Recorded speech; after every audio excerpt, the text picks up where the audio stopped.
Welcome to the Honest Hour. I'm your host, Luis Acevedo, and the founder of MOT Media. And we're here Monday through Friday, 10 p.m. Eastern Standard Time, going over what's going on in the world today. We got some talking points for the show, got some news articles I'm going to share with you guys. What's going on? What's going on, man? Hope you're doing well. And then you can't forget about Saturdays. We have MOT Sports with James and Nick. And then Sundays, we have MOT Today, where the whole gang gets together and we talk about what happened during the week. But right now, we are in the Honest Hour. Got a lot of stuff to go over today. Before we jump into the topic, I was driving around and earlier today when the sun started setting. And man, I tell you what's really, really beautiful, hearing the birds sing. If you're driving around with your windows down, beautiful sunset coming in, trees everywhere too. It's very, very beautiful. Very beautiful. It's heavenly, I would say. Somebody just said FCBDC. Well, let's talk about it. So we'll jump right into that topic since it's the first one. So for those who are unaware, it's a central bank digital currency. Now, first thing that I want to point out is that we already have digital currency. It's called the United States dollar. Most of our dollars are software anyway to begin with. A central bank digital currency would utilize blockchain technology. And there's many different ways that you can utilize blockchain technology, but I won't bore you guys with that unless you guys have specific questions. But, we don't have to get too technical here. And so essentially, what this will allow for is the government to have a staple in cryptocurrencies. And it would also allow for them to keep printing money. Bitcoin will turn against us. I think Bitcoin is a crap coin to begin with. I'll lay out all the reasons why I think Bitcoin is horrible to begin with. Obviously, you got to respect it. It's the OG. It's the one that started the industry, but it is not great. It already has. Decentralized currency was the last hope. Soon the robot armies will be here. No, I don't think robot armies are going to be anywhere near. And decentralized currency is still here, and it is definitely not the last hope. All cryptos will fail once. Totally disagree. So we'll get into that. I think that the CBDC is going to be a good thing and a bad thing. The reason I think it's going to be a good thing is it will forget the right. Somebody gets the joke. Why is Juneteenth on Father's Day? Somebody got it. But anyway, CBDC was an acronym, the United States Chemical didn't know that. Interesting. Very interesting. So anyway, I think CBDC, central bank digital currencies, are actually not a bad thing. It is going to, do you think the monetary system is corrupt to the core? I don't know.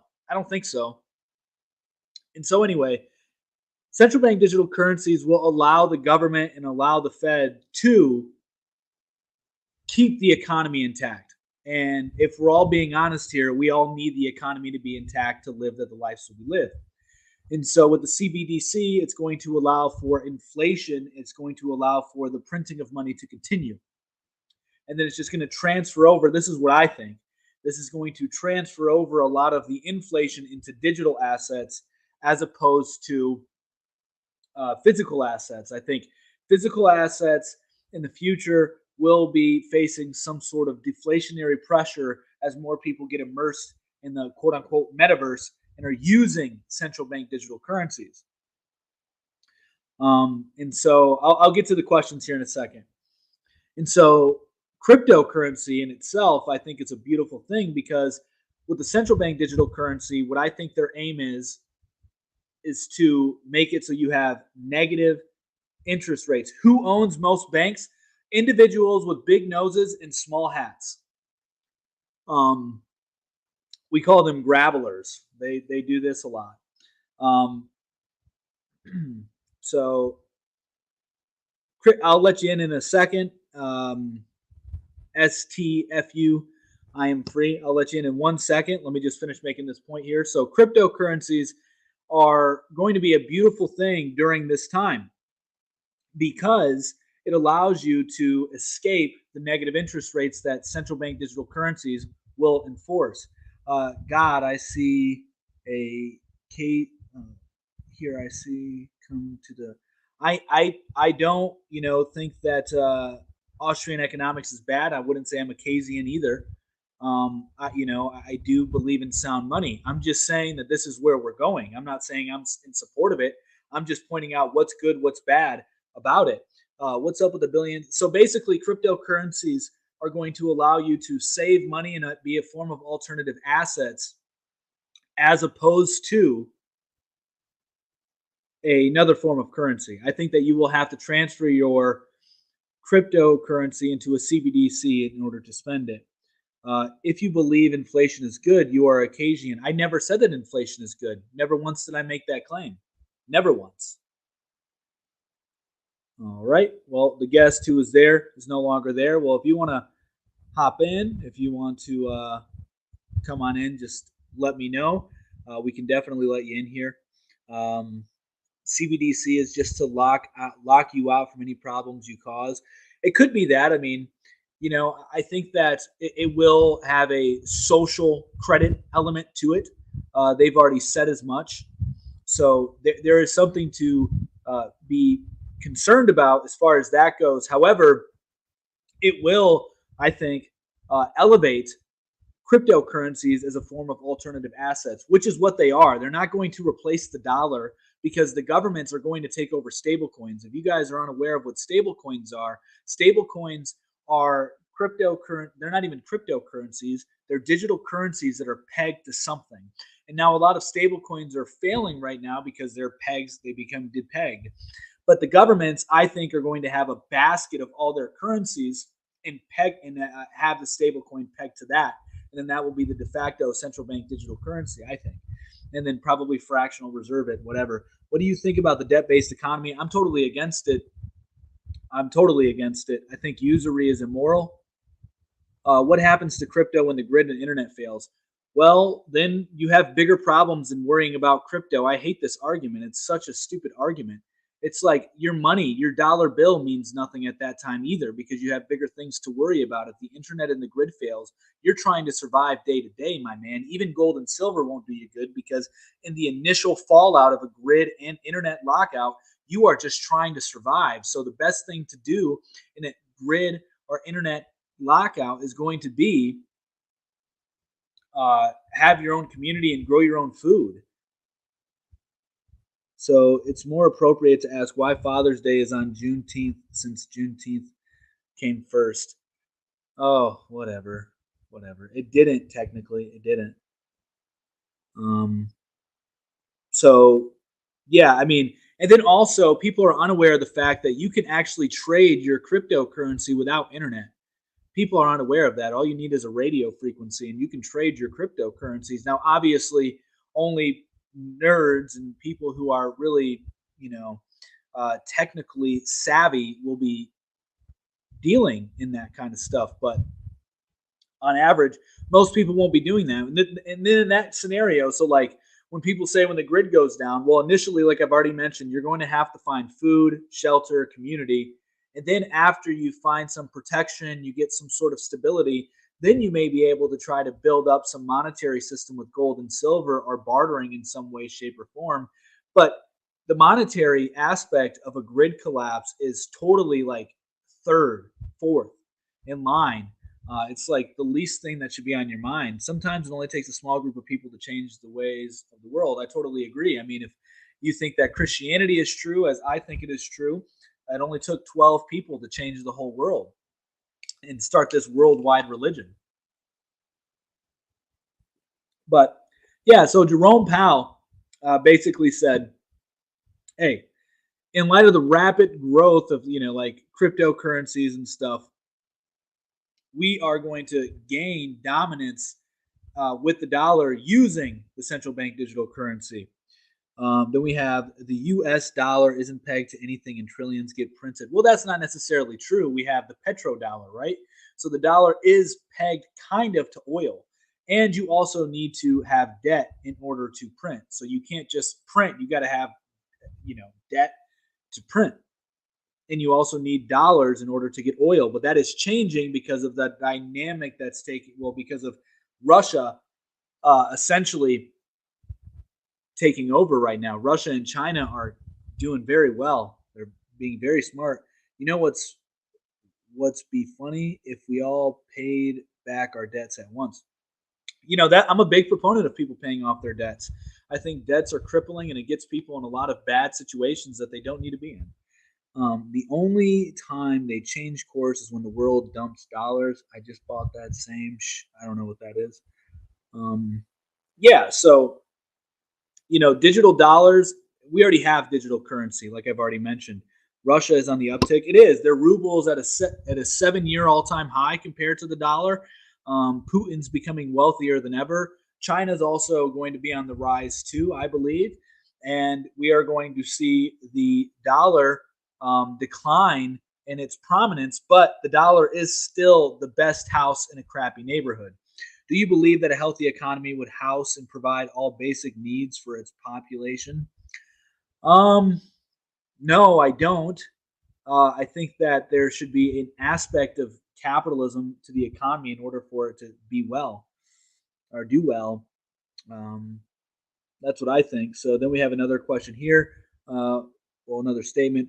We're we are in a debt economy. It's the crash of the economy. Everyone called in their IOUs at once. Yeah, I don't know. I don't know. Juneteenth, bruh. Yeah, no. What do you think about Uganda finding $320 billion tons of gold reserves? Well, I've been saying this for a while that gold is not as rare as people think it is. This is something a lot of individuals who were gold and silver bugs at one point realize if they are seeking truth. There's an abundance of gold, and we'll see what Uganda does with it. I mean, who knows? I think Africa. Gaddafi, he had plans to make a united Africa, United States of Africa, which probably would have been very beneficial for them. But we'll see what they do. I mean, who knows? Then again, the Chinese, I don't know. I don't know. I think the Chinese are more so with a distant touch. I think that they have a different mindset on governing as opposed to the West. And I say that because they're really in Africa. They stay in power by keeping the dollar weak when the people have it. That's not true because then all the elites that are wealthy would have a weak dollar. Why would they want to have a weak dollar? If they have a strong dollar, they're wealthier. They have more influence. They have more financial resources. Yeah. Um, let's see here. So it says we got some other stuff. CBDC will rule the world by 2025. Who knows when? It will not crash forever. It isn't in a good direction now. Yeah, it won't crash forever. There'll always be a bounce. Well, capitalism would be all excess, like big house, boats, cars, luxury items. No, capitalism is not excess. Capitalism is you put in work. It's a form of meritocracy. Yeah, you can make it corrupt, but like you provide a good and a service, and you get to determine, what the pay will be for that, and then you can scale that up based on its demand. So capitalism is not bad; it's a good thing. Oh, and the Father's Day is on Juneteenth this year. It isn't next year. Okay, we got a smart boy in the room here. Um, if you are poor, you don't deserve water or food. Um, I mean, you don't even need money to get water or food. That's a fallacious argument to begin with. That's very stupid, actually. There's a lot of people who have no money. Probably, I don't know about millions, but thousands of people who have no money and they get food and water every day. So how do you solve? Let's see here. So how do you solve human problems like homelessness and technically taking jobs? Technology, it actually has been proven to create more jobs than it takes. And also homelessness, you're always going to have homelessness. There's nothing you can do about that. It's just a way of life. There's always been homeless people before capitalist societies. There will be homeless people post capitalist societies. It just is what it is. Now, obviously, if families were closer together, that's another thing. And you have to ask yourself, why is that person homeless? What decisions do they make to end up on the street? I'm sure not a lot, but I'm sure a small minority of individuals who are homeless did nothing wrong and they're on the street. Chip shortage coming. I think there already is a chip shortage. Russia does not have a stronger dollar, dude. Come on, it never will. I never said it had a stronger dollar. You're not listening. Shay Noble, I don't even know how to say your name. I said that they have a 7-year all-time high versus the dollar. I'm not saying that they have a stronger dollar. The United States, if you were listening, has the best currency in a crappy neighborhood. It does, 100%. Still, shouldn't we work to provide to those whom have no opportunity? Yeah, for your family, for sure. Russia doll. I don't have any obligation to help out scumbags if they're homeless. I don't have any obligation to that. Russia dollar is backed by gold. Russian dollar, yeah, Russian dollar is now backed by commodities. We need to make chips. Let's see. Let's go back here. So, um, got a lot of comments right now. Trying to get to all of them. Answer 4 question for me, please. I don't know what you're talking about. Uh, Homelessness is not a human problem. Uh, Pick a thing to talk about. Only low intellects choose. Okay, well then you can leave. Crypto will skyrocket around Bitcoin's next happening in 2024. Bitcoin will triple all-time high. We'll see. I mean, who knows? Bitcoin might just go to 100K the next bull cycle, and that's only going to be like a 1.7x. Who knows? Um, Not smart. Just a simple Google search. We're always going to be, and also you're missing the joke. So yeah, you're right. You're not smart. Uh, there are significantly more. Don't know what you're talking about. They clearly are living, but they have decades. I thought socialism got rid of homelessness. No, I don't think it did. All right. So why is Juneteenth on Father's Day? Because it's an hilarious joke, and it's also during Pride Month. Very funny. Very funny. I agree. Juneteenth should be its own celebrated day, not on Father's Day. I'm not. I don't have an issue with it. It's just hilarious. Oh well, what's funny about it is that there's a lack of fathers in that community that's supposed to be selling Juneteenth, and so it then gives them something to celebrate since they can't celebrate being a father. That's the joke. It's hilarious. Um, we paid Democrat Purge. Bitcoin is controlled by Putin. Okay, Dan Pena. No, it is not. Bitcoin is definitely not. Is underappreciated. Juneteenth is a great American holiday. Okay, Bitcoin is made to destroy the dollar. That's what some people think, and that's what China, thinks as well in a way because they're, kind of against it.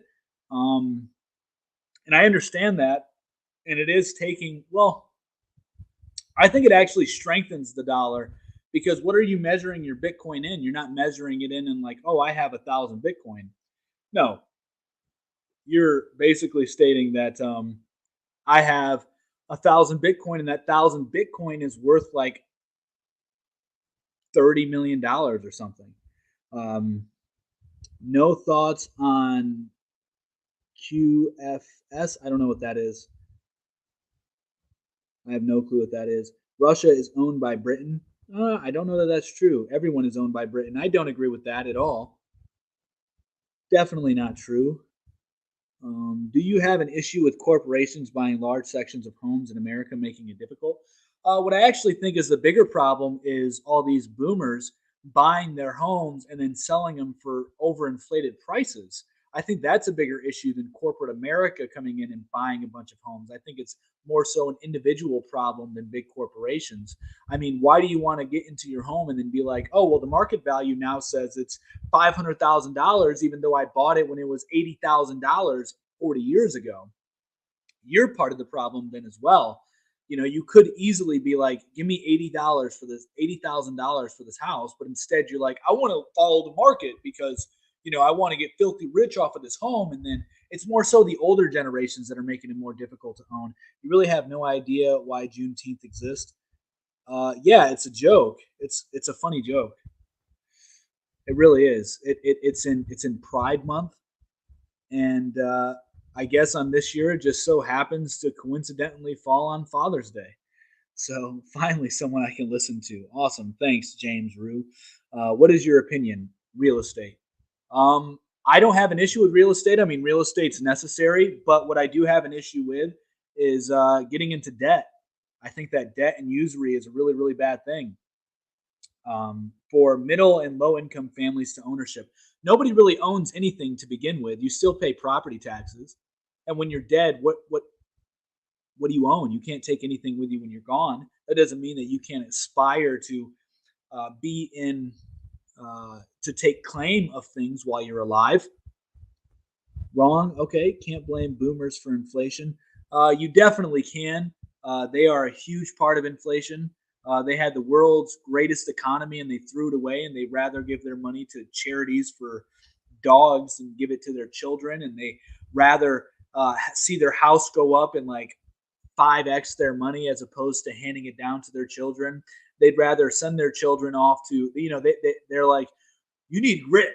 You need grit. If you just strap on your boots and you go to work, you can have, just like me, like I did back in the day, 3,000 square foot house, your wife staying at home working, and I'm working full time, just 9 to 5, and I got an average job, and everything's good. Yeah, you can't do that today. You can't do that today. I mean, you can live very comfortably on little amount of money, but you can't live as lavishly as the boomers lived during their time with the same amount of money. And that's due to inflation. And that's because boomers kept taking out a bunch of debt.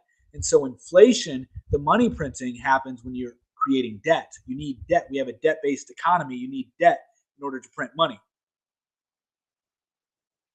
We should all at least put a freeze on foreign buyers, American homes for Americans. I think that we should shut down all borders.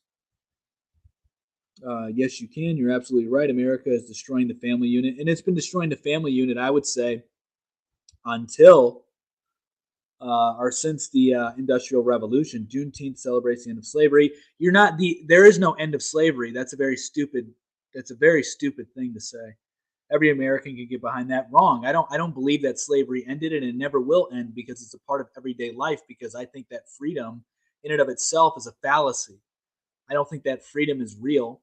I think that you can be free, but you're actually not free because you're either a slave to the system or you're going to be submissive to God. Those are the two options that are really allowed to humans. And as far as slavery, I mean, if you have debt, you're a debt slave. If you have a job where you have to clock in 9 to 5, you are a wage slave. Also, if you go to other countries, slavery is in the form which you're referring to as alive and well. So there is no end of slavery. Inflation started in the 1960s. Inflation started long before that. I think that FDR, when he started taking us off the gold standard, uh, was uh, was the reason why inflation started. You know, printing more money, the social credit, the Social Security, Medicare, all that stuff. Worst takes and financial advice I've ever heard. Well, awesome thing that I'm not giving financial advice. And if these are the worst takes you've ever heard, you can leave. You're absolutely right. America is destroying the family unit. I already got to that. I think you're generalizing my generation. Um. Oh, so you are a boomer. So you're getting offended by what I'm saying. Yeah, definitely. Most boomers, they're not cool. Not cool. You may be the exception to the rule, but yes, I am speaking in generalities, and there's nothing wrong with that. It's it serves its purpose to do so. The vast majority of boomers were exactly as I described, and you know that to be true if you're being honest with yourself. I believe that. Yes, you can. What do you mean by Republican purge? End of slavery? Seriously, slavery under the law is over. False. It's not. It's not. It's not. I don't think slavery ever ended, and I don't think slavery will ever end. Once again, you can go to other countries and you see slavery clear as day. Here, our chains are invisible. Our chains are debt. Our chains are money. So you are still a slave. What do you mean by Republican purge? Yeah, so I'm talking about like Ted Cruz, Dan Crenshaw, Lindsey Graham, and then I forget the other guy's name, but there's a bunch of Republicans now who are being called out actively for being quote unquote rhinos and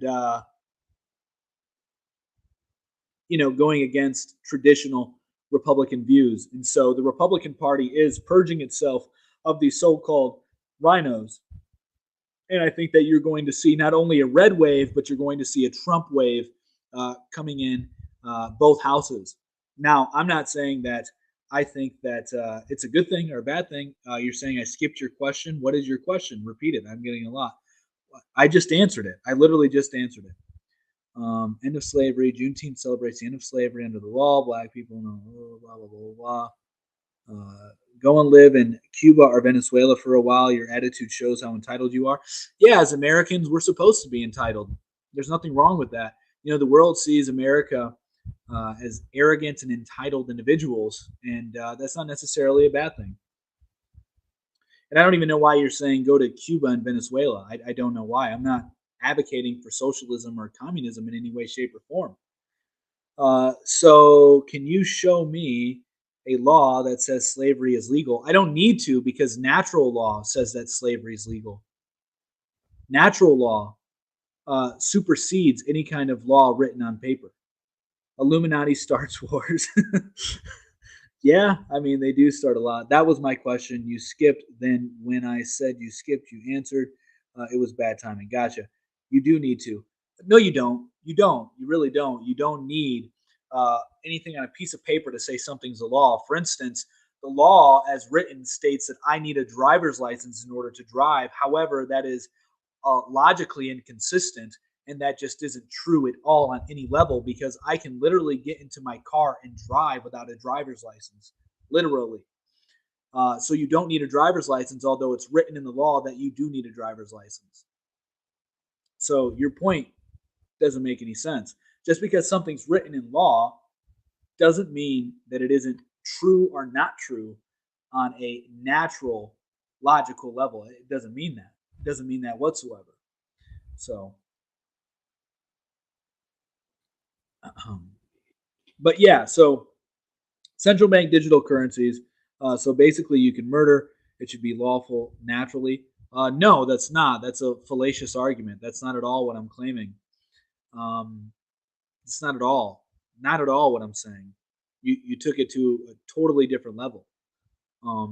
If we're focused, I don't even know how much we can get into that topic just because of how sensitive the algorithm is. I go to work and get paid, so I don't see how that makes me a slave. Yeah, well, do you need to go to work to finance your lifestyle? If the answer is yes, it kind of makes you a slave. If you have debts that you have to pay for, kind of makes you a slave. And even if you didn't have to make money, but you still have to go out and work to provide food, to provide shelter, all this stuff, it's the exact same thing. It is not. It is not, because murder by definition is like having an intention to unalive somebody, which isn't good. You know, but if you're doing it in self-defense, totally different. Totally different. It doesn't because I want what I have. Exactly. And why do you want what you have? Why do you want what you have? What you have all comes from, this materialist world that we live in. And I'm not saying it's a bad thing. I'm just saying that it is something that you desire because of social constructs, because all you really need is food and shelter. That's all. That's all you really need. But you don't need your TV. You don't need your car. You don't need your big house if you have a big house. You don't, there's things that you just simply don't need. And if you're in debt because of your house, if you're in debt because of your car, well, then you're kind of a slave to that. You become a slave to your possessions. Law protects you from the government. That's the point. Laws do not protect you from the government. Natural law isn't how this country is organized. We are a law of country. That's not true because the Supreme Court, our legal system, recognizes natural law supersedes it all. You can look into it if you want to.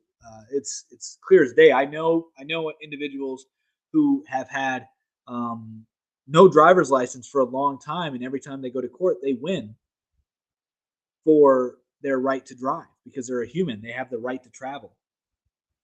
They naturally have the right to travel. I don't need it. I want it. Exactly. That's my point. And so why do you want those things? You want those things because of the society that we've constructed, which there's nothing wrong with that. It is absurd. The idea is that the law is supposed to keep you from protected from the government. Not true at all. Not true. Not true. You don't need a law to be protected from the government. There are native tribes who are under their own tribal law and they can defend themselves from the government. Like, their reverence for the elderly is amazing. Yeah, the natives in the noble Second Amendment. What about the Second Amendment? I think that the Second Amendment is a good thing. I don't see any problem with the Second Amendment. Yeah, and its First Amendment, I think that that's mostly a myth. There's no such thing as free speech. I don't know if freedom of religion is necessarily the best thing either. Talking about China doesn't protect you. It doesn't protect me because it also states in there, since you're quoting it, those are rights that are inalienable from our Creator. It doesn't need to be written on a piece of paper in order to tell me I have those rights, quote unquote, per what they say, right? So their argument is that these things come as a right from our Creator and they can't be taken away. So that's their argument for it. Talking about China. Okay. Correct. Yeah, that's their argument for it. But I still have that without it being on a piece of paper as well. So I don't need it to be on a piece of paper. There is no green agenda.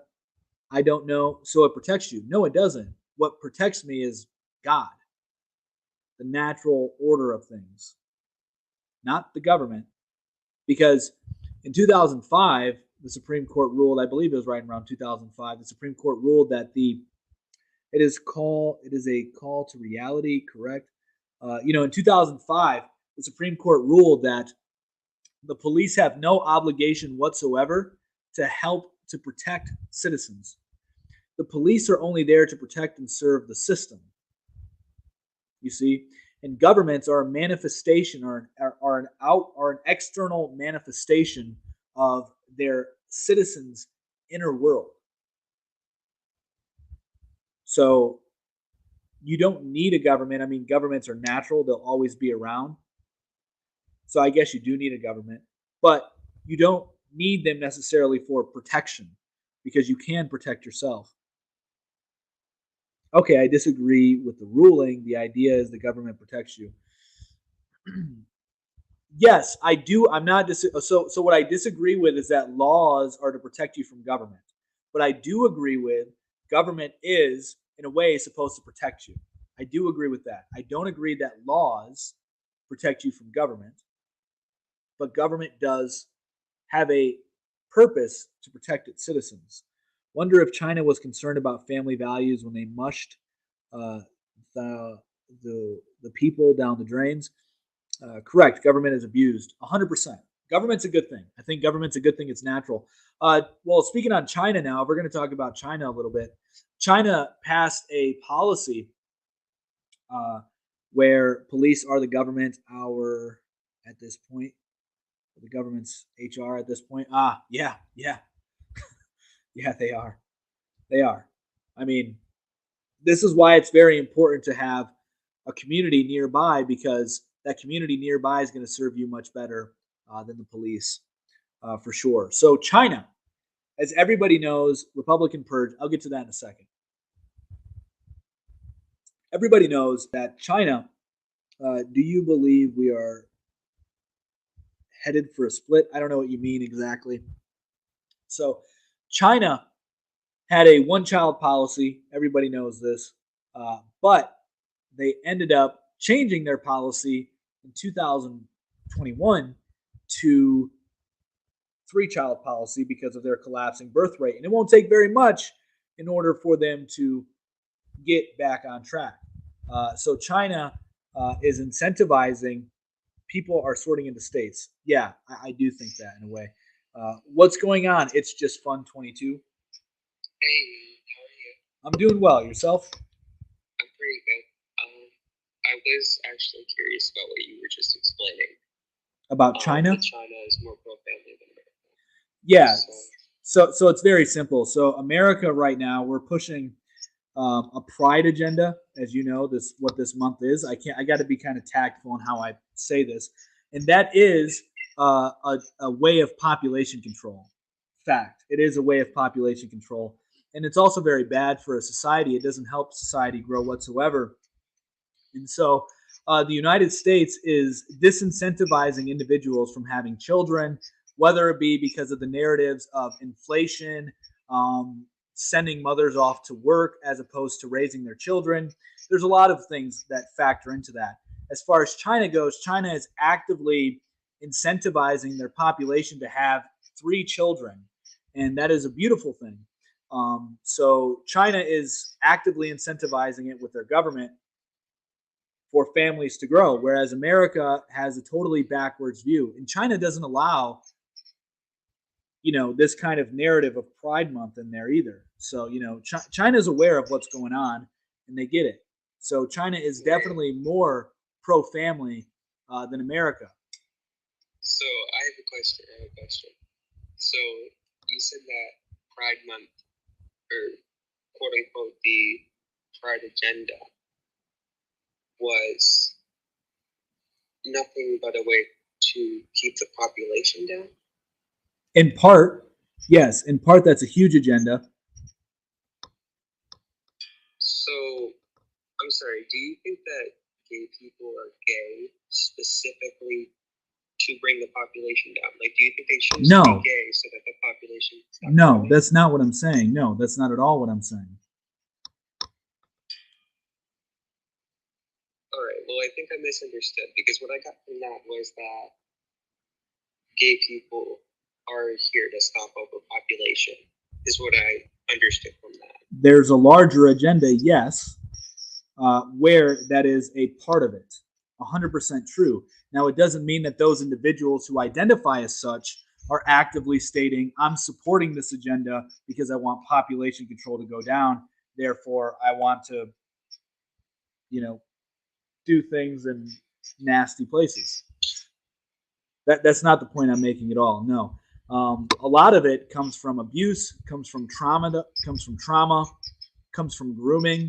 comes from over sexualization, and all of that is a part of the agenda, by and large, to make a. Wait, out of curiosity, do you think that homosexuality was natural? No, it is definitely not natural because if we look at the evolutionary perspective, which I do believe in natural selection, I do believe in speciation. I don't believe in macro evolution as such, but I do believe in a couple things in the theory with it. So it wouldn't make any sense to pass on those genes if it was natural, because it would be the antithesis of life, because you can't create life in that lifestyle. You just can't, literally, you can't. And if the goal of life is to procreate, which we know naturally, objectively, the goal of life, the most materialistic goal of life is to procreate. That is everything's natural biological desire is to procreate. And so that has to be hijacked at one point in time, in order for this. And also, why is it growing? Like it's obviously grooming, obviously. Well, I do have something to say about that. So the definition of natural, like natural by definition, means that it does occur in nature. That is the definition of natural, correct? It occurs in nature. I would say in part, yes. Yeah, like what occurs in nature is natural. However, things can be subverted in nature as well. So I would say a better way to, I mean, I mostly agree with that. I mostly agree with that. And I know where you're going with this because you're going to say, well, what about the animals that do these things? Just so you know, they're not doing those things because they're, quote unquote, HORNY. They're doing those things for dominance. What you're going to lead to? They're doing those things for dominance. When a male dog mounts another male dog, they're not doing it because they're like, I like male dogs, I'm going to get it on. No, they're like, I'm going to dominate this dog. That's why they do it in nature. It's not for the same reason that we think humans do it at all. Even though humans subconsciously, the reason why they do it is in part for domination. Well, out of curiosity, if somebody can be groomed or affected into being homosexual, couldn't that just be the same with being straight? False, because I've already explained that you're naturally designed biologically, psychologically, physiologically to procreate. And so, in order to procreate, we all know how that happens. And nobody said that the only purpose of life is to reproduce. I'm just addressing a comment in here. I said the main purpose of life on a biological level is to keep life going. That's it. That's the main purpose, but it isn't the only purpose of life. There's a bunch of other things that go into life as well. Right. And could you explain how that makes homosexuality unnatural? Like, Yeah, as much as I get the point you're trying to go at, and I understand most of it, I just don't. Could you, like, connect the dots for me? yeah, it's very simple. The reason sex exists now, obviously, it can be fun. I'm not over here being like a purist or anything like that. Um, I like to have fun, um, but the reason for it is to procreate. That is literally the death. That is literally the meaning of it. And so, and that's why we have that drive is to procreate because we want to keep life going. Life has this innate desire to keep on living.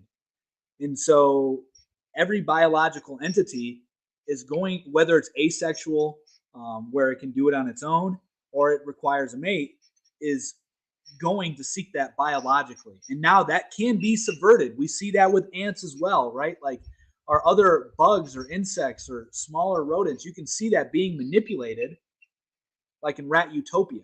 We can see that like there's an experience of experiment of Rat Utopia. So we can see um, one's orientation. I'm trying to be careful in what I say here because I don't want to get. I have a.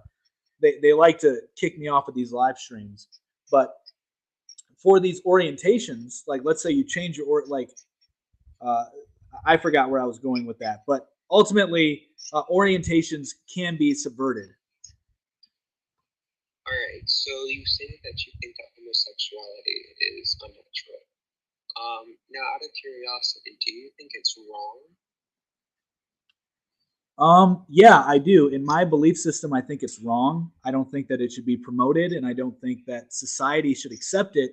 Now, I don't think that, as of right now, especially in our current society, I don't think it would be right in any way, shape, or form to imprison or to do anything drastic. But it definitely should be shamed. I would look at it as treating somebody who's a drug addict, an alcoholic, somebody who has bad problems in their life and are struggling. That's how I would look at them, but I wouldn't look at them as, oh, you need to send them into prison or something. But it's definitely something that shouldn't be accepted. Right. So, and out of curiosity, what would your reaction be if somebody said the same thing about heterosexuality? It would make no sense. I would laugh at them. It literally makes no sense. It really makes no sense to make fun of somebody who's hetero. It makes no sense. None whatsoever. Well, I can create life. I've created out of 3 lives. curiosity, I've created 3 lives. So if you're trying to make fun of me because I'm creating life and you're, you know, playing with the thing that can't create life where excrement comes out of, it's like, how can you make fun of me if you're playing with excrement and I'm making life? well, you know, it's really a sensitive subject to speak about what's right or wrong, especially when it comes to something such as homosexuality. Because it's not like we're talking about like inanimate objects. We're talking about actual people who exist and have feelings and thoughts and Mm-hmm. feel the same way you feel, except they just feel slightly differently. You know what I mean? Like you feel sexually attracted to a woman, somebody else who is a man might be feel sexually attracted to a man. Like that's just how you feel. You know what I mean? You can't change that.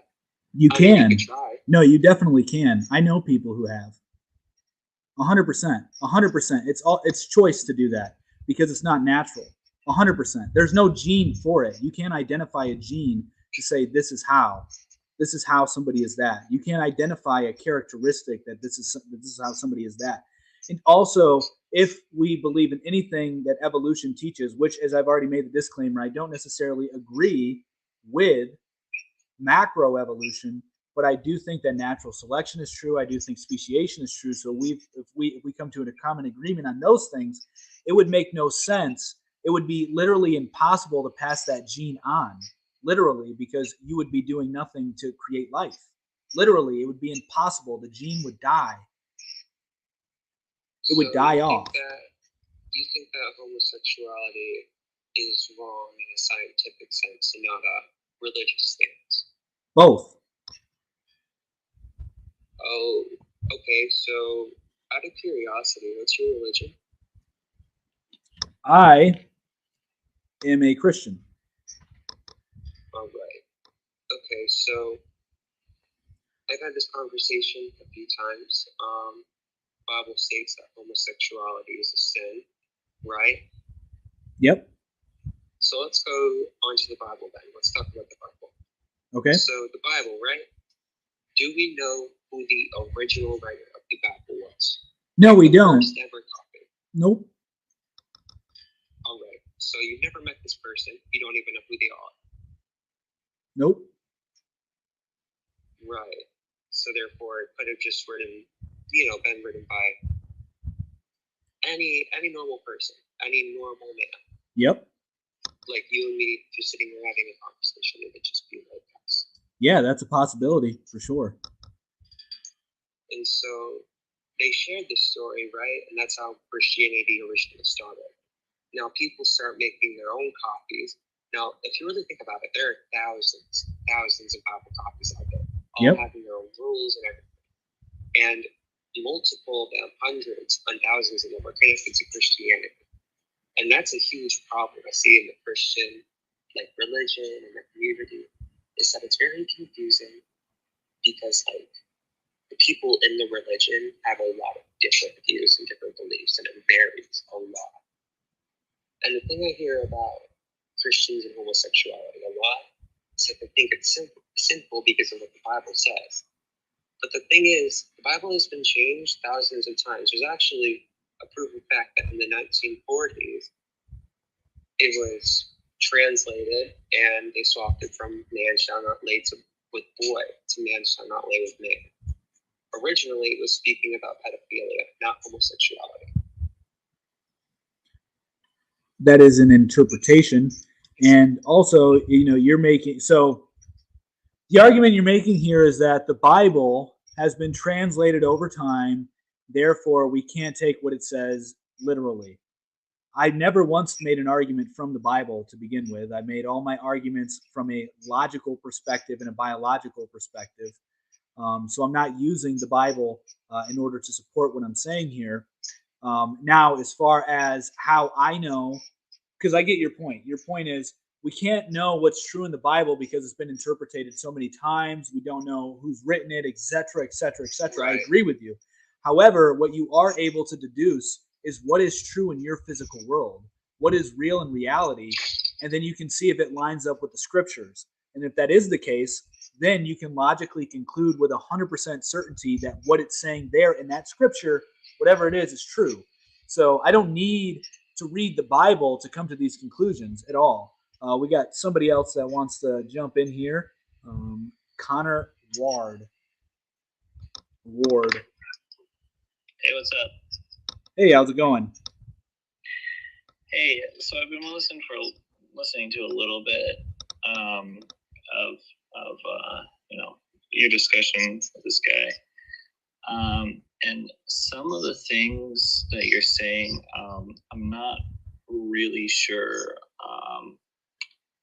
where or how you got that information, because it just to me it just seems just flat out wrong. And one of those things is just the base understanding of how genetics work. There is no gay gene. There is no straight gene. There's no lesbian gene. There's no bisexual gene. Yep. Okay. This alone is not any evidence one way or the other. Never use that as an argument to begin with. Pardon? I said I never use that as an argument to begin with. I think I did hear you say something about. Nope, there's no gay gene. Yeah, well, yeah, I did say there is no gay gene, but I never used that as an argument. I was using that more so as rhetoric. My point in what I was stating is that there is no gene for sexuality, so we agree on that. Yeah. So and the biology, right? There are a lot of animals that HUMP for dominance. That is totally different than intercourse. A lot of animals have male to male and female to female intercourse. Well, they a female and female by definition would not be able to have intercourse. We're not going to go down that road, but I'm just going to tell you it exists. You ever heard of lesbian penguins at that one zoo? You guys are pointing out fringe examples. They're rare exceptions, and they're not. They're not rare. They happen all the time. They happen with monogamous species and non-monogamous I have species. a pretty good point. The thing is, homosexuality shows up in multiple species, but the only species that has homophobia is humans. Don't you find that a little funny? I first off, I don't agree that it happens often at all in nature. It definitely doesn't. It does. And when it does happen, happen, if you live, yes, I know. If you live anywhere near ducks do it all the time. Yep, I grew up with a bunch of dogs. I grew up with a bunch of animals in my life. So yeah, you do see it, but it is not for the reasons that the argument is being made here for. It is not. It is not for the same reasons that you guys are arguing for. It just isn't. No, because the only reason a thing has sex, not the only, I mean, yes, there are your rare exceptions in animals like dolphins, for example, and humans, where we can have those things for pleasure. But everything else, they're going to do it off of their biological drive, and their biological drive, and as I've already mentioned, it can be subverted. Those things can be subverted. The natural drive can be subverted and hijacked. But they're not doing it. They're not doing it. It is a natural thing. Sexuality is a natural thing. 100% agree.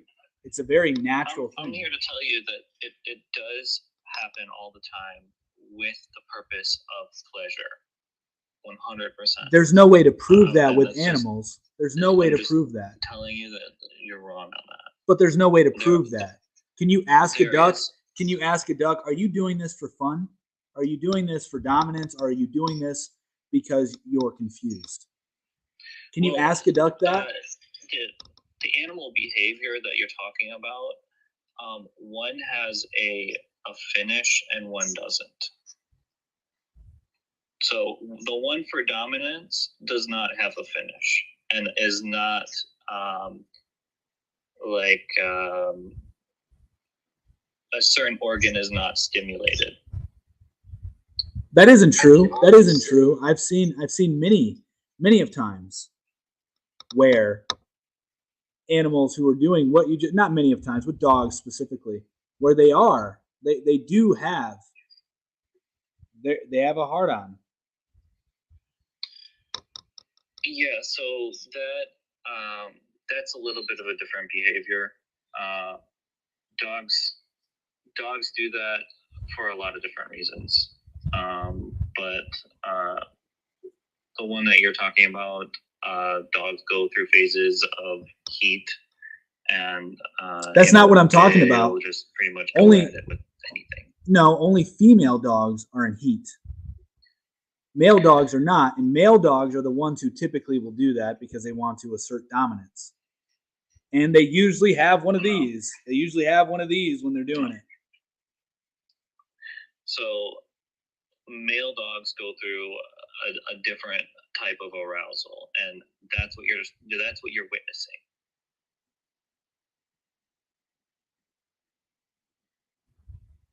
Obviously, and I'm just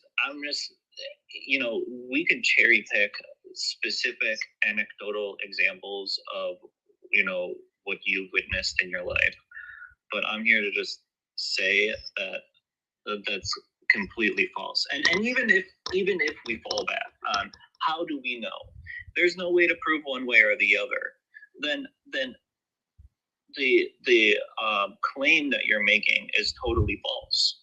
Is it false? What is the purpose of SEX? What is the baseline? I don't circle around it. What is the most baseline fundamental purpose of it? I mean, it's very simple. You don't even have to dance around it. You don't want to answer it directly. What is the baseline fundamental reason why SEX is a thing? Biologically, most of the time it'd be to procreate, but we don't know why animals tend to have like this homosexual desire as well. We're not really sure. So there could be a very profound effect on the ecosystem for homosexuality. We don't really know. We do know why SEX exists. It's everybody that has 2 brain cells knows this. Anybody with like a 20 IQ could tell you why SEX exists. It's to create life. And yes, there is an aspect of pleasure to it. But everybody knows that.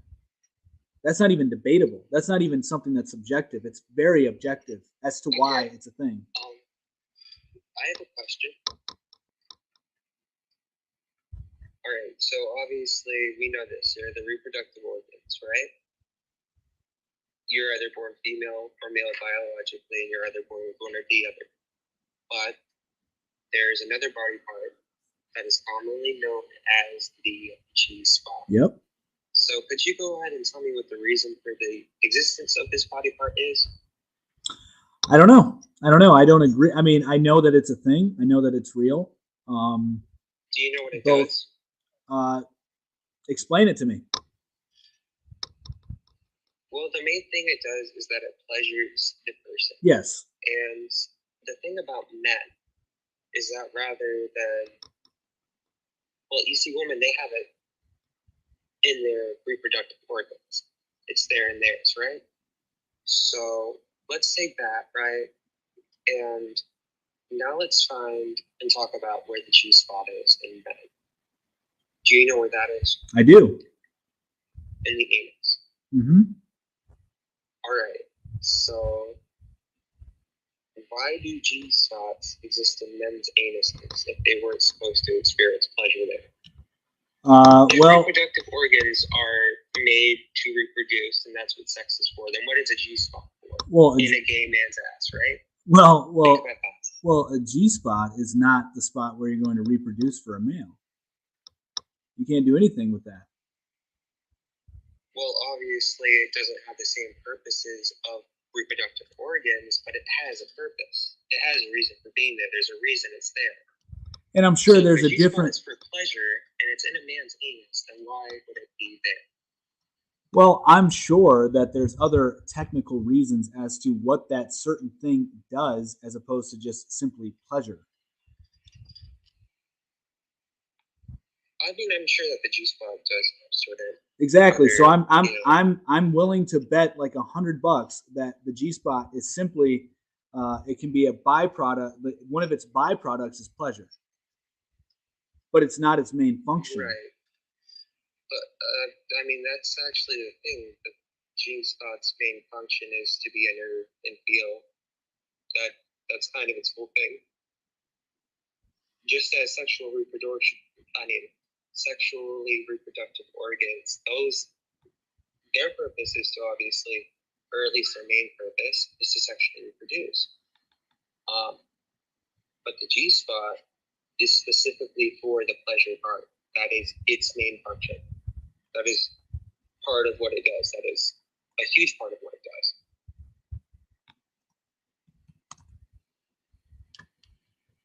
Okay. That's, I don't know that I necessarily agree with that. I don't know enough about it. I mean, I know where the G-spot is in both a male and a female, but I haven't looked much into it. But I do know that pleasure is also a byproduct of just having sex. It's not typically the main reason to do so. And also, this comes more so. Actually, you can just go biological with this. I mean, really, when you're doing the thing, you're doing it, and the reason why you even get this to begin with is because you're hoping to get a child at the end of it subconsciously. And so you don't need the G-spot for any of that. You can't just, go down a philosophical line of logic for this, right? There needs to be a substantial amount of evidence. There needs to be studies done. Is there any documentation that you can point me to, like a study that shows that homosexuality is not natural in nature? I don't need a study to know what's natural in nature. I have my own eyeballs. I don't need quote unquote experts to tell me what I can deduce on my own. But how do you know that your own biases are not affecting once again, what is the borderline purpose? I'm getting to first principles. You've heard of first principles, I assume. What is the purpose of sex? Everybody here, a freaking 10-year-old can tell you this. So if you guys are just being honest with yourself, homosexuality. I think the purpose of homosexuality is simply lust and friction and to feel good. That's all. That's the only purpose of it. So, but then what do you have? What do you have with 70-year-olds who've done that all their life? A lot of them end up wearing diapers. Nobody wants to talk about that harsh reality. Okay. Never mind. Yeah, it's a harsh reality, man. Homosexuality. It's a harsh reality. Almost exclusively do what you're thinking. You're right, but I think that I don't know if I can say the word, but the S word, if you get my drift, the SO, that word, it not just involving what I've said that would lead to a diaper. I think that, I would say handies, blowies, all that stuff is under that category. And I don't think that they're necessarily good. The point stands. Is you need more than your own two eyeballs to say that homosexuality is not natural. What is first principles? First principles. What is the purpose of sex? First principles doesn't get you there. It does. What is the purpose of sex? What is the purpose of it? Is anybody going to answer this honestly? The purpose is. What do you mean by purpose? What is the purpose? What is the main purpose of sex? It's really simple, but everybody. Who decides the purpose? What do you mean? Who decides the purpose? It's so clear as day. Like you're just dancing around the question. That's cool, but we all know what it is. I'm trying to get you to add any foundation to this. It seems like you're going a lot with a gut feel. It is not a gut feel. What is the purpose of sex? What is the purpose of it? You want me to say procreate, right? I just want you to be honest because everybody knows the purpose of it. But I can't say for certain that is 100% the reason. Then how do you make life? What? How do you make life? Okay, so that is an outcome, sure. But how do you make it? How do you make life? And life wants to keep on living. That's sort of its thing. You make a life, we both know how to make a life. Yeah, I know. And that's like one of the main purposes of life is to create other life. And you Sure, can't that do is that. one of the main purposes. Yes. And Yeah. so therefore, if it is a main purpose of life, the normal behavior would be to be hetero. You don't need a study to prove this. That's a different question. Why does homosexuality exist and why is it unnatural? It's a totally different question. No, it's not. Yeah, it's like a jump to conclusion. Well, Right. what about women who can't get fertilized? Are they being sinful because they can't reproduce? No, that's a totally different thing. I'm not saying that it's sinful to not reproduce. I'm not making that argument whatsoever. But you're saying that homosexuality is sinful because you can't reproduce. No, That's exactly what you're saying. I'm saying that it's abnormal. It's not natural. It goes against the natural order of things. And yes, you can't And reproduce that's in what that you need way. to prove. Can you And it's tell me the definition of natural again, please? what occurs in nature. What occurs in nature And we naturally. went over this. This does occur in nature. Yes, and we've already occurred my point in that we've already went over my point, which is that those things can be subverted. And those things can mean other things. There's no way to Okay, conclude. I have a question for you. So you identify as straight, right? You're a straight male. Yeah. All right. So you find yourself sexually attracted to a woman, right? Yep. The idea of laying in a bed with a man and having sex isn't comfortable with you. You don't like that, right? Nope. That is the exact same thing to how a gay man feels about a woman. I don't agree with that whatsoever same way because you you can't love, like, it's not love, man. It's not love. Like you like the main way that you would have. Sit there and say it's not love. Like, are Because you a gay man? Have I'm you telling ever been in you, a gay relationship? I'm telling you right now, like when somebody says somebody did something wrong to them, or like somebody screwed them, they say, what? Wow, this dude really effed me in the where. It's not used in endearment. It's used as like, wow, I just got punished. And it is proven through history that one of the main reasons to do that act is to dominate other men, is to show them you are the boss. That's what happens in prison. That's why it happens in prison. And also another reason why it happens in prison is because lust. And I think lust is a bad thing. I don't think you should be driven by your lustful desires. I think that leads you down a really bad path. And I don't know any, and I know a lot, trust me, I know a lot of GAYs. I do. My godfather, as a matter of fact, is GAY. I have a lot of my families, both my wife and my side. We know a lot of them. I don't know one of them. I don't know one of them that are over 60 and happy with their life. I don't know one of them. Seriously, swear to God. Don't know one.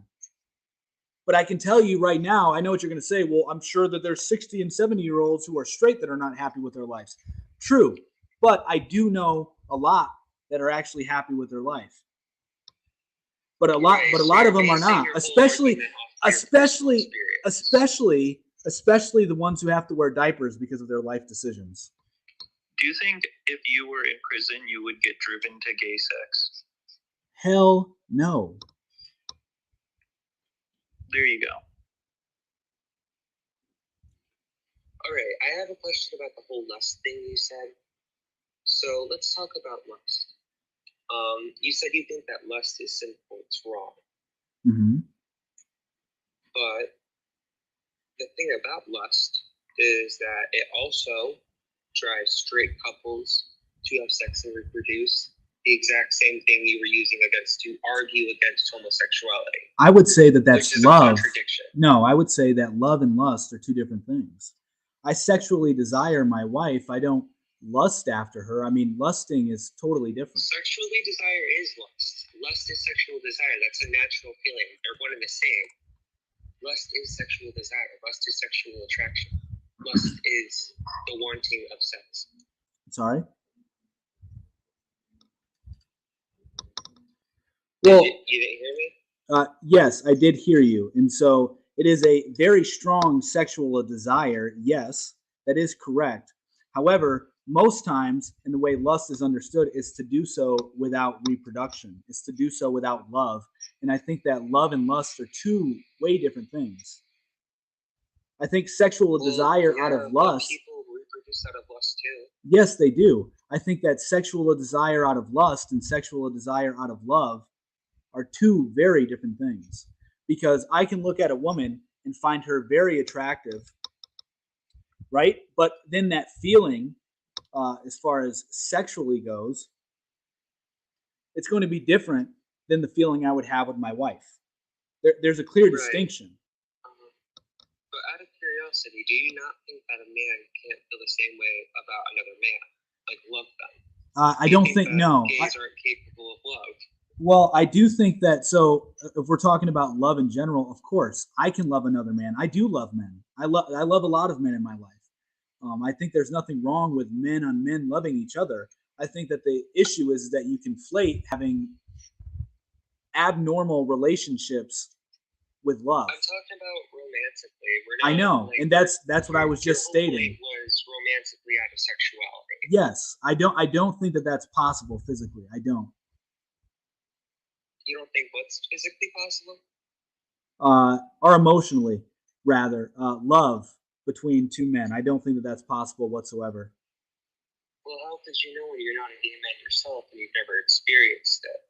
You see, this is where the research parts come in, where it's like, well, how do you even research love? View and actually get points and, you know, actual proof, maybe. How do you even research love to begin with? So this is stuff that this is where I disagree with a lot of the scientific community.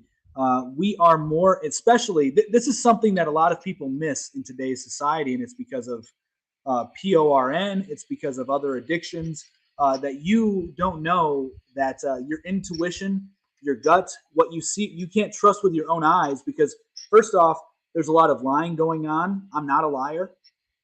I don't have any addictions. I do eat some junk food every once in a while, but overall I don't have any addictions. So I would say that I see clearer than most people because I don't have things hindering my ability to observe life. I think that everybody is given the ability to observe life and know what is true very easily.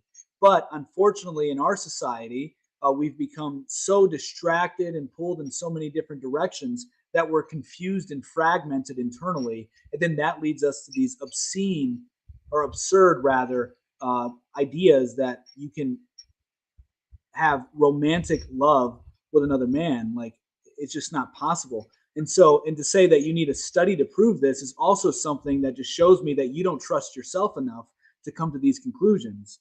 Like, I trust myself enough. I know that I'm wrong sometimes. I'm not right about everything, but there are definitely things in nature that are observable, and I don't need somebody with a PhD or a lab coat to tell me it's right or wrong. As a matter of fact, as I've mentioned many of times on this show, there's a huge reproducibility crisis in the science field where they can't reproduce 66% of their studies. So that just should make you skeptical of what comes out of mainstream to begin with. So I think that anybody who is aware of the world, anybody who is has a clear conscience, is not a liar, is honest with themselves, is honest with reality, is honest with what's true, they can deduce these things very easily if they're just honest. Because I think that it's very easy to come to the truth. You just have to have the courage to do so. So how do you know that your own personal biases do not get in the way of what you consider truth then? I never said that. I never made that claim. Everybody struggles with confirmation bias. That's where discernment comes in, and that's where honesty comes in. So once you identify that you are confirming your own bias, well, then you have to be honest to say, you know what? I may be wrong. Which, if you've listened to this show ever before, I've done that a few times. I admit when I'm wrong, and then when I know something's true, I don't walk away from it. No third guest. Yeah, we can let somebody else on here. The point is, though, and you're talking about confirmation bias. The whole point of that is that you don't recognize it. No, when it's that's not what happening. I said. I do recognize when it's happening. 100%. Well, yes. No, I'm sorry. You don't. No, I'm sorry. You're right. Nobody recognizes confirmation bias when it happens. It takes reflection to realize, okay, wow, I was just confirming my own bias there. You're cutting out a bit. I can't hear you. Yeah, you're cutting out like a lot. You have been. So nobody is going to recognize right away when they're being biased. And it takes honest reflection, as I've already stated. And so once you have that honest reflection and you're like, yo, I have confirmed my own bias. So I need to reevaluate my opinion on this matter. How do you not know that?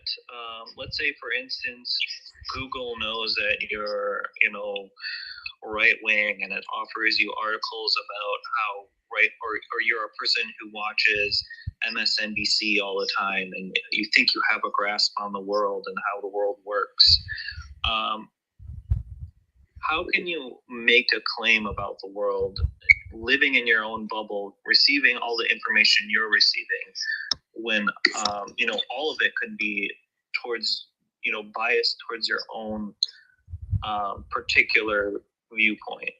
There's no way to find objective truth without studies and experimentation. False, 100% false. You can find them. Here's an objective truth. Here's an objective truth that nobody here can deny. Does the sun come up every morning? Yes. It does not. Who said it does not? Jesma said that. The sun does come up every morning, brother. It comes up every morning. Earth rotates every day. The sun only seemingly comes up because of our perspective. The sun is relatively stationary. Okay, so let's assume. That's what he meant, but I think you were supposed to get the point. The perfect example of an objective reality and an implicit reality. You believe implicitly that every morning that the sun comes up, but the objective truth is that the earth is spinning and the sun. Well, that isn't the objective truth either. Right. It's well, perspective. Well, no, that's not. That's no. A man can't be romantically attracted to a man if you aren't a man romantically attracted to a man yourself. No, perception is not reality. And a lot of people would object to saying that it is the objective truth that we're rotating. There's a lot of evidence to suggest that we're stationary. I'm not saying that we live on a flat. I said that there's a lot of evidence to the contrary that we're actually living on a stationary plane as opposed to something rotating, if we're going to keep going down this line of thinking. Now, there is objective truth, and perception is not reality. Perception is definitely not reality, but there is objective truth. And so the sun comes up every morning, the moon comes up every evening, and that's objective. We have 4 seasons. That is not. That's implicit by definition. It is objective. It is an objective reality that you can observe. That's an implicit reality. It is objective. You can also have the moon relatively close to the sun, in which case it's visible during the day and not visible at all during the night. Yeah, so we can agree that there are luminaries in the sky. Those are objective realities. That's my point, guys. You guys are trying to get so smart boyish with this stuff, but it's very simple. It's very simple. Yes, we can go down these routes if you would like, but I'm trying to keep it very simple because this is how we get to the truth. The truth is very simple. It's not simple because you're saying there is no scientific basis on anything, and you need to use your own 2 eyes and your rationale and your own common sense. So it's a very complicated subject because you don't understand the very basics of reason. It's very, very hard to explain. No, it is not. My 2-year-old daughters know this stuff, guys. It's simple. Do you have kids? I know Jess Mutt does. Jess Mutt, you know that children understand these simple realities of life. They just do. They do. It's on this is why I'm saying it's simple. Once you have children, you begin to realize that life is actually a lot more simple than we make it out to be. 100% fact. I agree. So that's what I'm saying. Like, I mean, this is the other thing easier to too. Like, live. how would I describe these things? This is the way that I like to do these conversations, because I feel like I can do the smart boy act too. I went to university. I have degrees. I read a lot. I love to read. I'm a bookworm myself. I read. Actually, that's pretty much what I do all day. Is I read, I observe, I think. I love that stuff. I love it. But what I try to do here, as opposed to diving into those nitty gritty things, how would I? And this is what I find, uh, is the best way to do it. The most intelligent people I know do exactly what I'm doing. They explain it very simply, and that's why. And you know why? Because a lot of those intelligent people that I listen to, they have children, and their children begin to ask them questions. And so, how do you explain these children? How do you explain these things to your children? You have to explain them very simply. I think we're kind of deep into a rabbit hole. Can we take a step back and remind me at least what the topic is? Whether or not being GAY is natural. Oh, okay.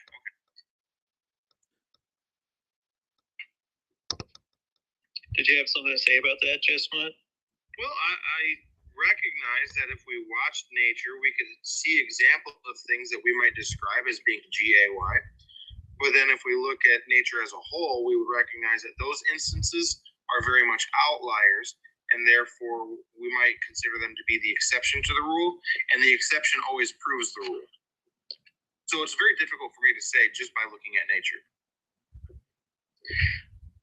But even if we do call it an exception, which it is provably it is an exception. Used loosely, because it does exist a lot in nature, mostly in mammals. Even if we do call it that, right? We still need to find a way to explain this phenomena, right? Oh, I could explain it. Oh yeah. The drive to procreate, especially in mammals, exists for the purpose of procreation, but the reasoning that the creature would have as to why they have the drive, they don't always make the connection to the procreation. That's exactly what I've been saying, Jess Mutt. It can be subverted. Yeah, so like if you take like a lot of small dogs I've noticed, they tend to, for lack of a better word, they hump inanimate objects. Sometimes even people, and you can find them humping each other of the same gender. And so like I don't know if we could call that natural, specifically because those dogs are exposed to human life so much, and they're inside of dwellings made by man.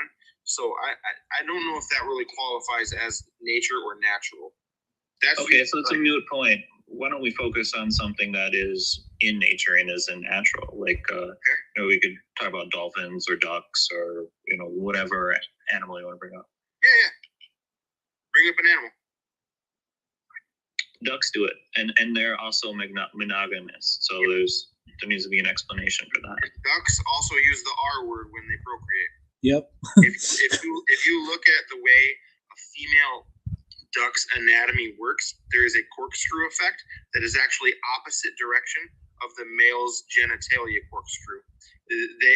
In the very act of a male mounting a female duck and forcing, there's even like dead end tubes inside of a female's genitalia, and so the very act of it is always non-consensual every time.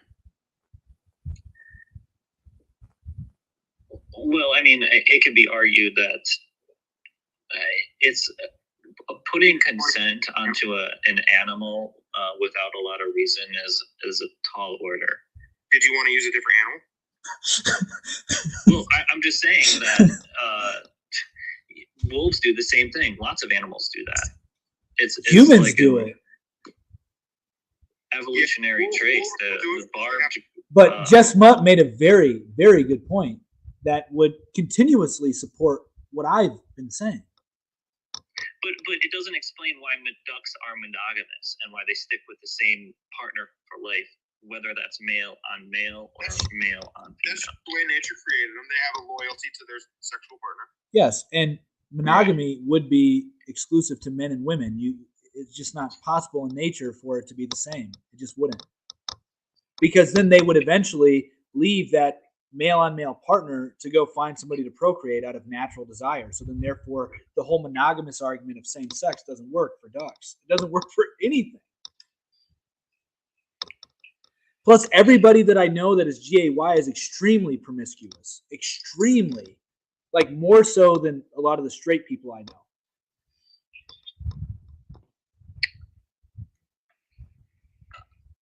I mean, so let's go to dolphins. You have a barbed organ for dolphins. Yeah, dolphins actually are word humans. Okay. If we look at the quality of dolphins, that's also an outlier of nature. I don't think it explains the phenomena, like Pardon? our wording or not. I think animals across the animal kingdom do that. So it's just it is what it is. Yeah. And I think humans are like kind of an outlier to that. Yeah, where the host and I agree is I don't argue against homosexuality because of nature, and that's because there's so many acts in nature that I find to be crimes against nature. For instance, butterflies. When a female butterfly is emerging from her chrysalis, prior to her even taking her first breath, there could often be swarms of male butterflies already impregnating her. And I think that is a crime against nature. But of course, we can't hold male butterflies in a trial. That is a natural process that we can't control, but we can make laws with human nature. Well, you're talking about morality, and we're not talking about morality. We're talking about what is natural, right? You're assigning your own morality to the butterflies, which the way a butterfly lives that's what happens. If humans acted the way butterflies would, no man would be out of prison. But that's not how humans act. You're right. Humans act in a different way. We have our own set of standards. Right. But that doesn't assign what's natural and what's not natural. So I'm just saying I don't look to nature to find what humans should What's be. natural? No, I don't make the natural argument. That's what I'm saying. That's where I disagree. Okay, so the point is there's no real proof to whether or not homosexuality is not natural. Yeah, so as far as whether or not it's natural, that's an argument that I don't know if I'm incapable of participating in, because whether it is or isn't natural doesn't change my viewpoint on it as a whole. So I don't even go down that path. All right. So I think that we've been beating a dead horse here for a while. So if you guys would like, let's change up a topic here.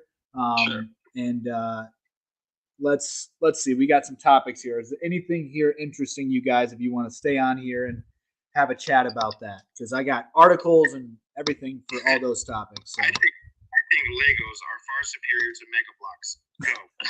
Go. I don't even know what Mega Bloks are. I've never played with Legos. Can you explain central bank digital currency? Yeah. So do you know cryptocurrency? Do you know stable coins? Any of that? Yeah. All right. So a central bank digital currency would essentially be the central bank stable coin. Mm-hmm. Are they creating one? Some countries are. China is working on it. Jerome Powell actually said that a CBDC would strengthen the dollar. So the United States is talking about it as well. I think that's dangerous. Yeah, I don't think we need another abstraction from what already is. The dollar already is the stable coin. It already is it. No, it's not stable. Yeah, I would make the argument that it's becoming very unstable compared to crypto. Well, no, yes. Obviously, no. You're absolutely right. It is stable compared to crypto, 100%. That's why the stable coins are based on the dollar. Some of them are. Some of them are based on other things. Not all stable coins are based on the dollar. But yes, there's a lot of them that are, for sure. Yeah, I'm not a whole big believer in the blockchain technology. I think it's still yet to fulfill its own purpose, and it's just a bunch of people trading with themselves. Well, yeah, at first, this type of technology can be viewed easily as a pyramid scheme or even a Ponzi scheme, depending on the angle or the earliness that you approach it. But on paper, the stability of a Bitcoin is more sound than the stability of a fiat currency. I wouldn't agree with that. Bitcoin drops every 3 years, 3 to 4 years, 85%. Fiat currency, yeah, but fiat, yes, but the fiat currency doesn't collapse, doesn't drop 85% for like 300 years. No, this or fiat 80 currency years. is It's about 80 years. The fiat currency is a steady decline. It is a sinking ship, and it will never come back up. Yeah, I mean, I do agree that I'm not saying that fiat currency is good. I do think that cryptocurrency. I'm a big proponent of cryptocurrency, but I don't think that Bitcoin specifically is going to be, better than the dollar. Because you still, what do you value your Bitcoin in? Oh, I don't use Bitcoin, but I appreciate the process. And the Bitcoin is based on the exacted limited resources, and then the supply and demand that forces the value. Yeah, so that's one thing a lot of people don't understand about Bitcoin. There is not a set amount of Bitcoin. That's a falsehood that many people fall into. The miners can decide to change the quantity of Bitcoin at any time. There have actually been 2 inflation bugs with Bitcoin at its early days. For instance, back in like 2011, a hacker found a exploit in the code and minted billions of Bitcoin, billions with a B, but there's only supposed to be 21 million with an M. But he minted billions with a B, and so the developers had to go back, roll back the chain, and then a Bitcoin Cash developer found another bug in like 2017 or 20, one of the two, and he identified it to the developers, and they fixed it, and he did the honorable thing as opposed to minting billions of them. But my point was, we value Bitcoin in dollars. Nobody ever says, I have 1 Bitcoin. Everybody's like, but what is a Bitcoin worth? That is the question. Right. Well, Bitcoin is worth whatever the market. No. So Bitcoin, I've never heard of a occurrence where Bitcoin was minted. There is it's exponential, an exponential loss, right? So the amount of resources required in a region to mine a Bitcoin gets exponentially harder to mine a Bitcoin in that same region. There is a theoretical limit on the amount of Bitcoin we can have. Have you ever heard of a supply and demand curve? But I feel like this is easier. I know where you're going. I feel like this is an easier way to explain it. It's just to say it's based off the supply and demand curve, right? I mean, it's like the concept of oil, right? Theoretically, we'll never run out of oil. Not because we couldn't use all of the oil, but because that last barrel of oil would be so freaking expensive that nobody would be able to buy it, right? Supply and demand is a thing. Same thing with Bitcoin. The more Bitcoin that you mine, the more the pricier it's going to be to mine more. Yeah. Right. I mean, I won't. Well, I mean, there's a limit, right? And that's the software, the capability of the software to be able to pull these out within a reasonable time to do the calculation to pull out the Bitcoin, right? So there is a theoretical limit. And that's the problem, right? Because if you've ever held actual currency, you've known that you've lost currency. People have already lost Bitcoin, so you're just taking out of like the supply of Bitcoin, and there's going to be an eventuality where these Bitcoins just the majority of Bitcoin just exist in wallets that can never be retrieved. Well, there already are millions of Bitcoins that have been lost over the years, but I would say that Theoretically, there is no limit to the supply of Bitcoin because the miners can change it if they so choose. And as I've already mentioned before, there have been exploits of the code where they minted billions and there was no limit as to how many Bitcoin. So I would say theoretically, there is no limit to Bitcoin. Yeah, but the difference between your example of Bitcoin and then what happens with fiat is your example is a violation of the process within Bitcoin. Fiat currencies being overprinted over the decades, that's just a part of being fiat. Well, no, because in cryptocurrency, code is law. And so by the hackers doing what they did, they were following the law. So I mean, if it was in Bitcoin's code, code is law. So the same way that you can print dollar. There's a practical understanding of how immoral it was. Yeah, and another problem, the Bitcoin wallets are based on hash sets, which eventually, as technology gets better, are going to be easier and easier to brute force. Mm-hmm. So there's going to be a point where Bitcoin's going to be worth nothing because anyone can just hack the values and make it their own. Well, that's assuming there's no progress in security at the same time. Well, there won't be because that's the core functionality. That's what Bitcoins are. They're just hash values, individual, randomly generated hash values.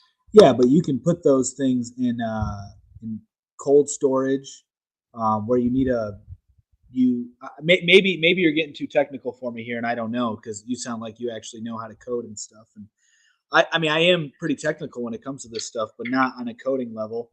I do get what you're saying with the hash, I think. But if you have it in a cold storage wallet, you would need the private seed phrase in order to do anything. So you couldn't just brute force it. Yeah, so that's what it is, right? So you're hitting the nail right on the head. So the hash values is just so it's like an encryption value, right? Mm-hmm. It's a lot like that. It's the same thing we use for everything. So when this shit gets broken, a lot of things are going to be broken. But computers are getting so powerful where we're closing in on the amount of time it takes to crack these hashed values. But you can with the code. So I'm not a big fan of Bitcoin, by the way. I give Bitcoin respect because it created the ecosystem. But if you have the possibility of exploiting the code and you can change the set amount of Bitcoin, you can then rearrange the code to make it more robust, I would assume, as well. Well, so it's kind of hard because once Bitcoin is deployed, it's already deployed globally, and there's no like central location for where the Bitcoin ledgers are. But this is where forks come into play. Hard forks and soft forks. I'm not sure what those are. Hard forges or soft forges. Forks, sorry. So hard fork would require a complete update in software, and you would be on a new chain. And soft fork would not require you to change over like your mining equipment or anything like that, but you would be on a new ledger. So, can I just ask from like a layman's standpoint, like you had said earlier that like the issue with like if a hacker were to get in and abuse the code would be that like, yes, it might be part of the code, but like we can all kind of agree that it wouldn't be really with like the spirit of it or whatever. But like, what's your issue then with fiat, right? I mean, fiat is significantly more practical in this sense because fiat's at least centralized by a government, whereas crypto is centralized by whichever coder decided to actually write it up. I actually agree with you. I agree with you wholeheartedly. I do think that being backed by the government is much more sound than being backed by mob rule, which is essentially what cryptocurrency is. Although, once again, I am a big fan of cryptocurrency.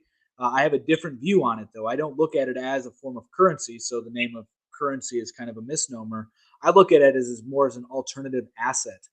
There is technology I would definitely advancements. agree with that. Yeah, there are technological advancements in cryptocurrency that allow us to do that will eventually allow for innovation in other sectors. But blockchain right now, as we know it, is only good in censorship resistance. A lot of people want to use it for other things, but blockchain is just a huge database that's really slow, and it just helps with censorship resistance because it is somewhat decentralized. I won't even say completely decentralized, but it's mostly decentralized. But I do agree with you that having a government backing a currency is much more valuable than having code back a currency or math backing a currency. So my problem with fiat currency, especially with the U.S. dollar, is that it's not. It is government backed in the sense that it is required by law to be valued by the people, but the Federal Reserve is an entity that is neither federal nor a reserve. It is ran by individuals that have never been elected, and there is no oversight of what they do, and yet they have direct control over the value of every dollar that is in circulation. I thought the president had the power to elect the. Yeah, no. I think the president. No, I think the president does get to determine who's on the governor board. Yeah. The president decides who's the chair of the governor board. Okay. But the Federal Reserve is simply an act of Congress. And while you say it's not a reserve, it certainly is a reserve. It's reserved for our treasury. And whenever you say it's not federal, I mean, it certainly is federal. It's an act of Congress, and its only existence is allowed by Congress, and its only authority is by the Constitution. Well, what he's saying is that the Federal Reserve is a private institute through and through. It truly is. Why the Federal Reserve was created? Yes, to overthrow the instability of hard currencies.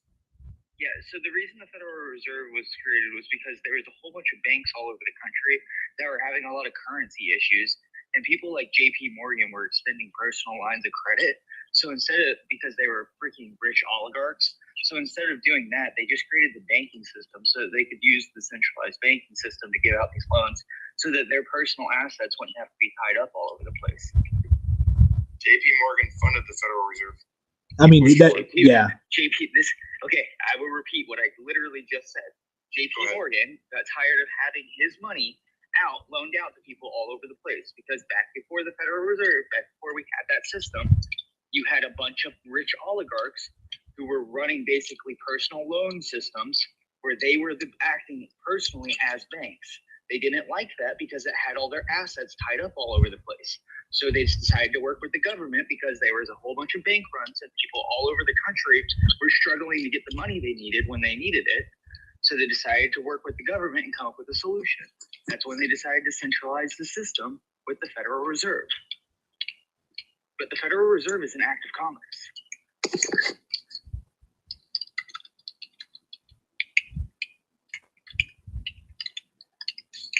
Give me a moment. I'm looking something up on. Yeah, that's fine. I actually really do have to go here in just a minute. But host, I did have a question. Yes. The fourth point up there. Why is Juneteenth on Father's Day? I think that's backwards. Father's Day is on Juneteenth. Everybody's missing. Well, some people are getting it. Others are not. It's a joke. It's a joke. Okay. I just wanted to clarify that Juneteenth predates Father's Day. So Father's Day would be on Juneteenth. It's a joke. Oh my god, that joke is pretty spicy, dude. I know.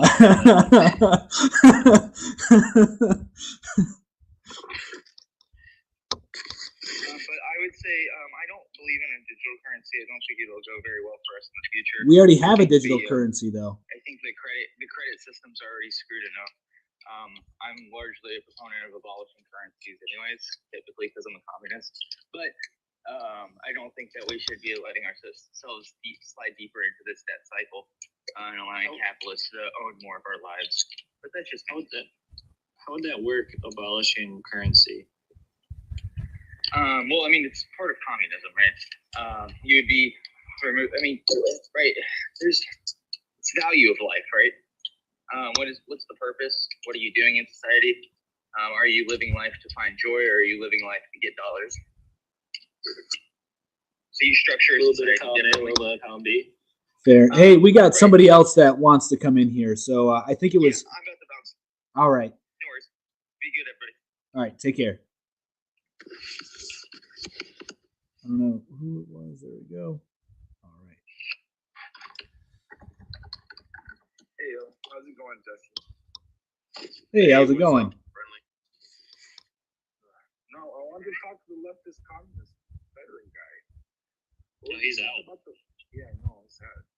That was interesting. What was he saying about the Fed? That it was an act by Congress.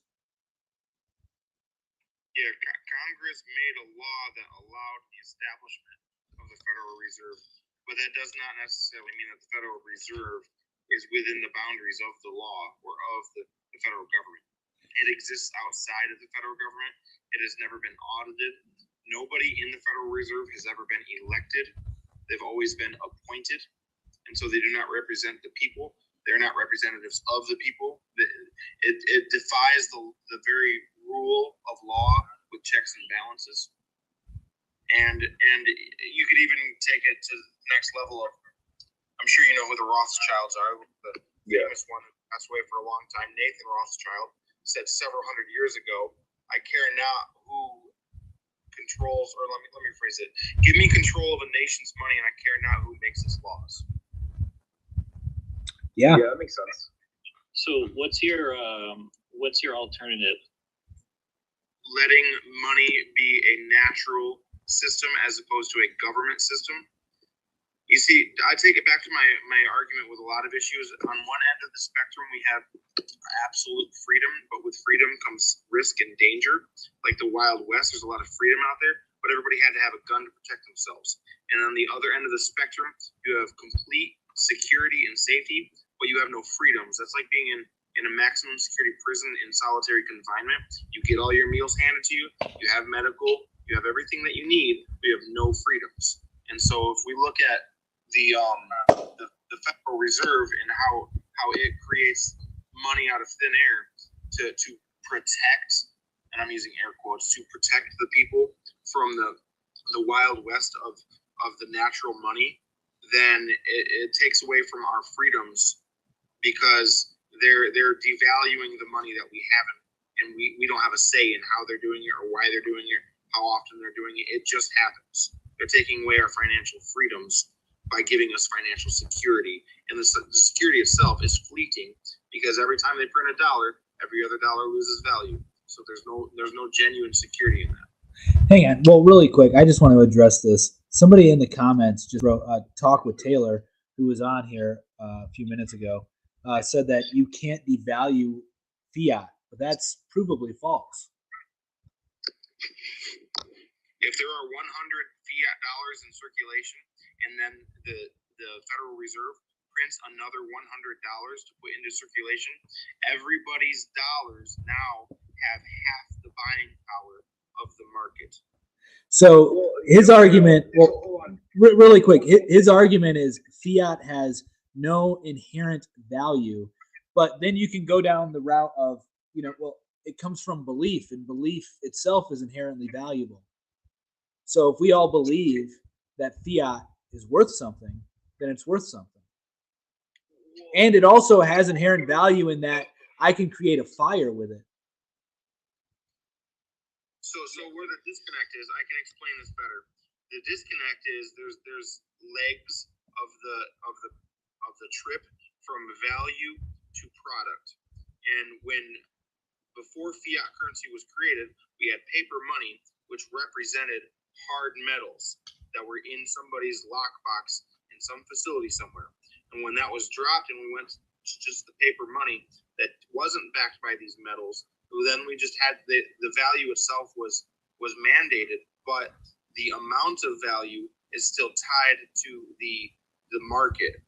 And so when the market flows naturally, and yet the amount of dollars in circulation is inflated, the value of the dollars are deflated. Well, yeah, the whole point of this was to decouple fine metals and precious metals, or gold in the case of the Bretton Woods system, from our currency, because it's easier for a government to manipulate that value, and that's beneficial.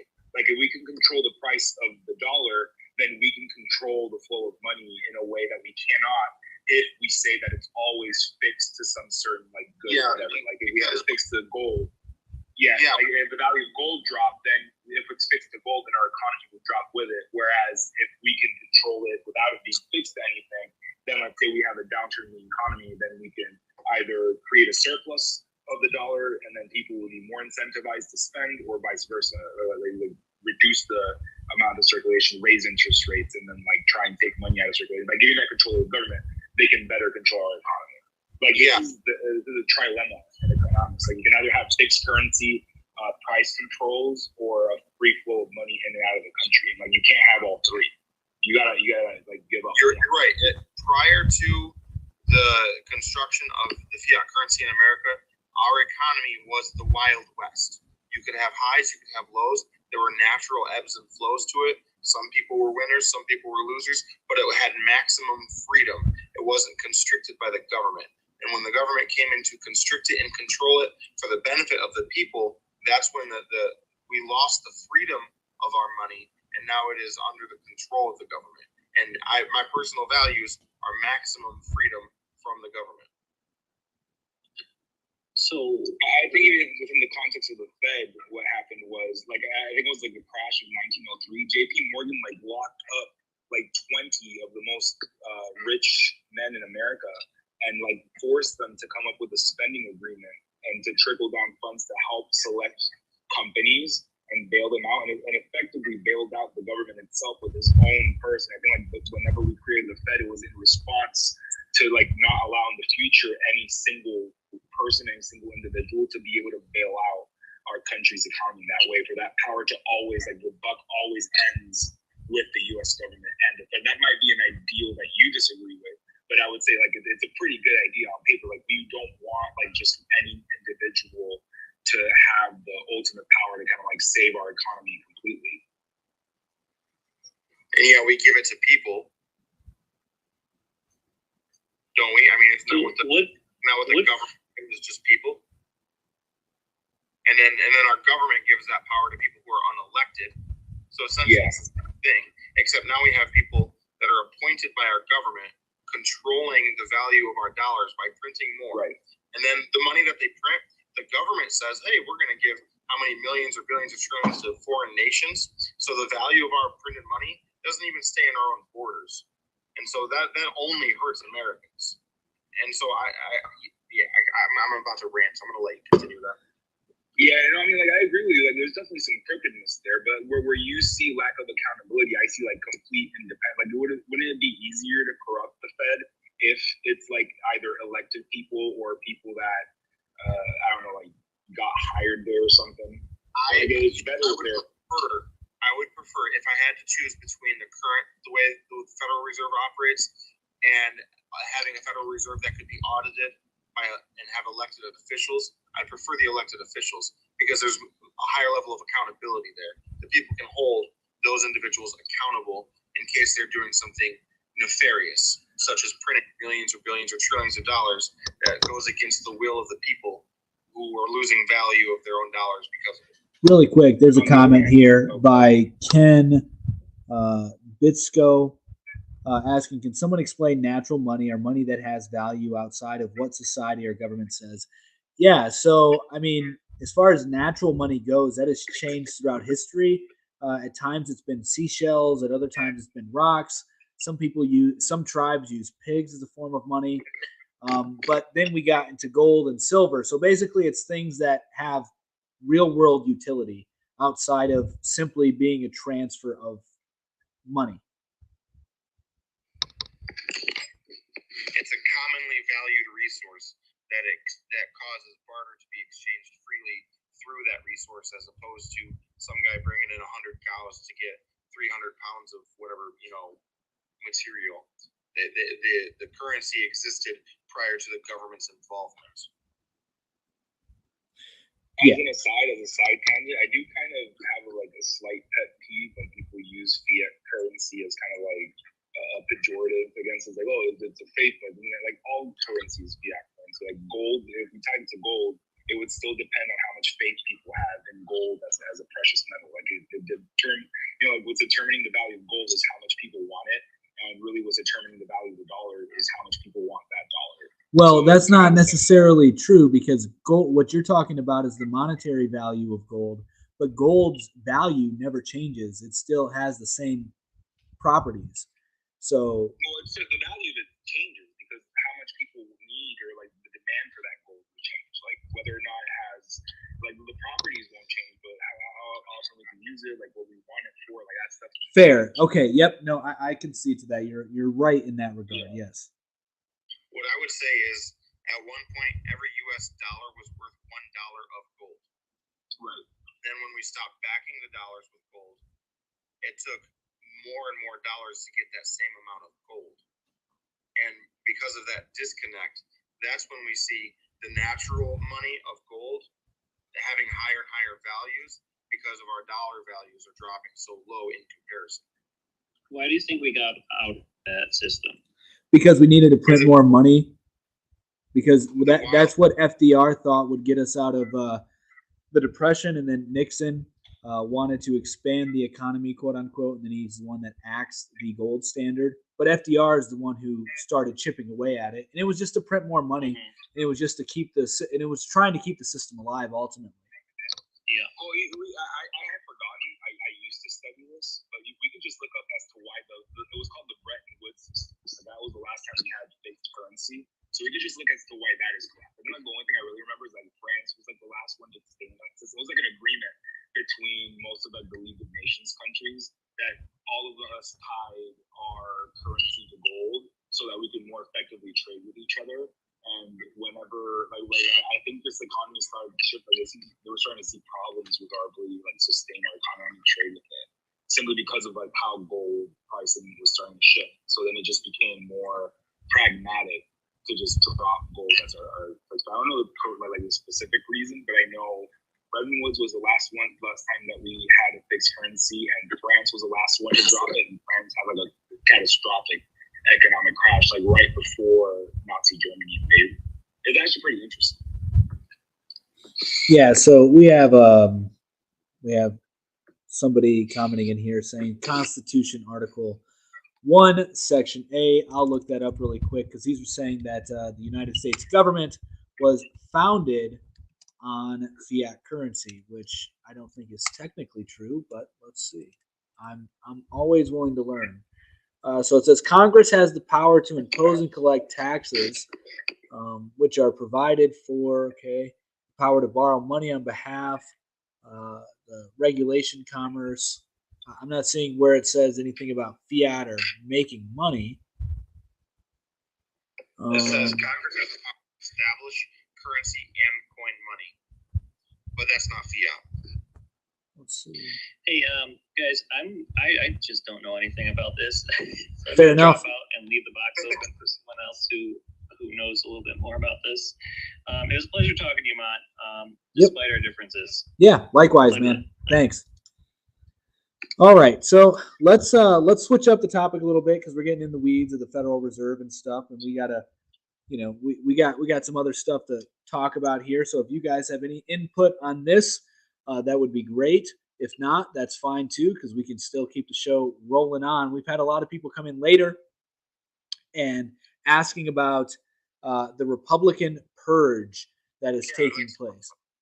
Yeah. So the reason why I called it the Republican purge is in reference to a few events that took place recently at a Texas GOP convention.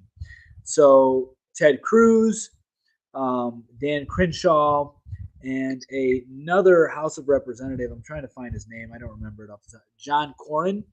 Were all confronted and booed by people at this convention, calling them out as globalists, calling them out as rhinos, because Dan Crenshaw and John Cornyn had supported red flag laws with the Democrats and also supporting giving Ukraine $40 billion. And that was the main gripe with Ted Cruz as well, is the fact that he was endorsing $40 billion to go to Ukraine and isn't doing much for the border, and the fact that he called January 6th a terrorist attack, but then he retracted his statement.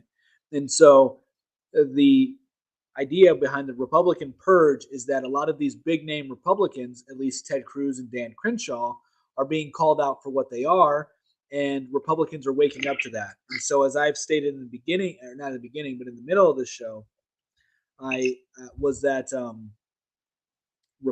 that we're not just going to see a red wave, but it's going to be a Trump wave that takes over both houses. And I'm not endorsing Donald Trump. I'm not a fan of Donald Trump. I did, for full disclosure, vote for him in 2016, but in 2020, I did not vote for either party. And so I think that what we're going to see with this Republican purge is it become a Trump party as opposed to the traditional Republican Party. So what we're witnessing right now is a rebranding of parties, because you're going, and the Democrats are experiencing the same thing. They're going to become something different than Democrats used to be. It's going to be a rebranding. So that's the idea behind the Republican purge. If you guys have any comments on that. Yeah, I have a question for you, host. Assuming Trump runs again and does get another 4 years, what would the party look like after Trump can no longer be president? That's a really good question, and I don't really know. I would say that it's going to be more nationalistic, if I had to guess, and it will be. I think that it'll be more nationalistic. However, you would still have the same progressive viewpoints as far as like LGBT goes. It'll be more stern. Like people will openly speak out against immigration and actively closing down borders.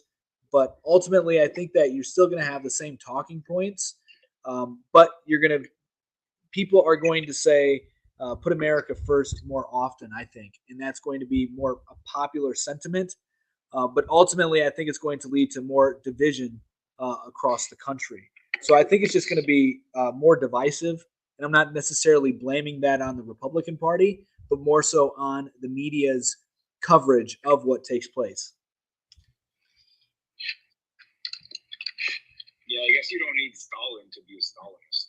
So it doesn't matter if Trump's there or not. You still fall under the banner of Trumpism. What is a rhino? That's a good question. You know, I don't know why they call them rhinos, but rhinos is basically a fake Republican. It's a Republican in name. I was expecting like an acronym. It could be. A rhino. Yeah, I don't know why the animal rhino was chosen, but a rhino is typically somebody who's in the Republican Party and has been for many years, but doesn't necessarily hold true to conservative values. They simply follow the chain of command and seek power, try to keep the power they have. It is an acronym. Somebody, and it's so obvious. It's so obvious. Rhino stands for Republican in name only. I was thinking like the rhino's a pretty badass animal. Yeah, I know. Yeah, so we got a bunch of people commenting, you know, what it is in there. So yeah, I mean, it makes sense when you look at it. You just look at it, and it's like, wow. Ginger with the rhino over here. That's funny. So. Rhino. So let's see. We got a comment here. It says Democrats are union busting and Republicans are spending like mad. They just serve megacorps. They both do have ties to big corporations. Are we talking about our slave masters? It is also no Scotsman fallacy. Yeah. So, yeah. So what do you guys think we're going to be seeing as far as a political front goes in the near future? Personally, I think it's really hard to predict. It's been too wild ever since Obama left office. It's unpredictable as far as I can tell. Yeah, I would agree. I think we're gonna just keep on radical. I don't know why this happens. I don't know how this happens. Like this, I know that you can visibly see it, like with data analytics. You like whenever, and you can just hear it from representatives themselves when they're talking about like their re-election campaign. Like they have to say crazier and crazier things to continue being reelected. And I'm not sure like how the mechanics of that works. Like I don't understand like why just fringe believers in the political belief just become more active voters with more power to keep people in office that then encourages representatives to then take those more fringe stances. So I have no idea why that happens. but that seems to be the case. Like if Dan Crenshaw is being booted out of the party because he's, pledging money to Ukraine, that's kind of crazy. Because he was relatively popular just a year ago. Yeah, so I think a lot of a lot of it doesn't make sense when you're looking at it with a material lens. Not saying that you are, but this is where it gets spiritual. This is where morality comes into play, and this is why people shift because they've been hypnotized by corporations and politicians. Well, I wouldn't even say. I would say, yeah, well, there definitely is some hypnotism going on that gets people caught in the trends to believe certain things. And this is why people say they have awakenings, because they now look at something totally different and they're seeing the truth for what it is. And so a lot of people have become disillusioned of their views of government as time has gone on because there's been so many lies. And so since what we have now as a political system is a house of cards that's tumbling, hopefully what I'm saying is making sense. It's collapsing. And so a lot of people are becoming aware of it collapsing, but there's been a lot of us who have noticed it for a long time, and we've been talking about it. And a lot of people called us crazy, but now it's becoming more obvious. So it's what they call, excuse me, the Great Awakening. And that's why you're seeing more quote unquote radicalism taking place, especially from both parties, because both parties are waking up to this, and they're just interpreting it differently. Obviously, in my opinion, I think that there is an objective truth as to where to stand in all of this, but that's why you're seeing it. It's because it's more so a moral issue, and people have a hard time accepting that they helped create the system in which is now corrupt. Hopefully that makes sense. Yeah, I mean, it does make sense. I mean, I think part of the problem is that we've lost, like, as a people, complete faith in institutions that are designed, that are supposed to protect us. So, like, even throughout COVID, I think this would be the most obvious and egregious one. Like, throughout COVID, people were mistrusting the CDC. They would be like, oh, well, Fauci and the CDC are changing their minds. Like, masks work at one point. Let's be careful on our speech on this. I'm trying not to get banned. They have a tendency to ban me for saying fairly innocuous stuff. So I don't even know what I could have said. We typically call it the unicorn. I don't even know what you're referring to. This is so the C word. The C word that you had just mentioned. We call it unicorn. Respiratory illness. Oh my God, really? Okay. All right, sure. Now I lost my train of thought. That's ridiculous. What was I saying before? But yeah, we lost faith in our institutions. But there was a point. I was getting to a different point from this. There was a road. The CDC, mask, etc. No, I lost it. I really lost it.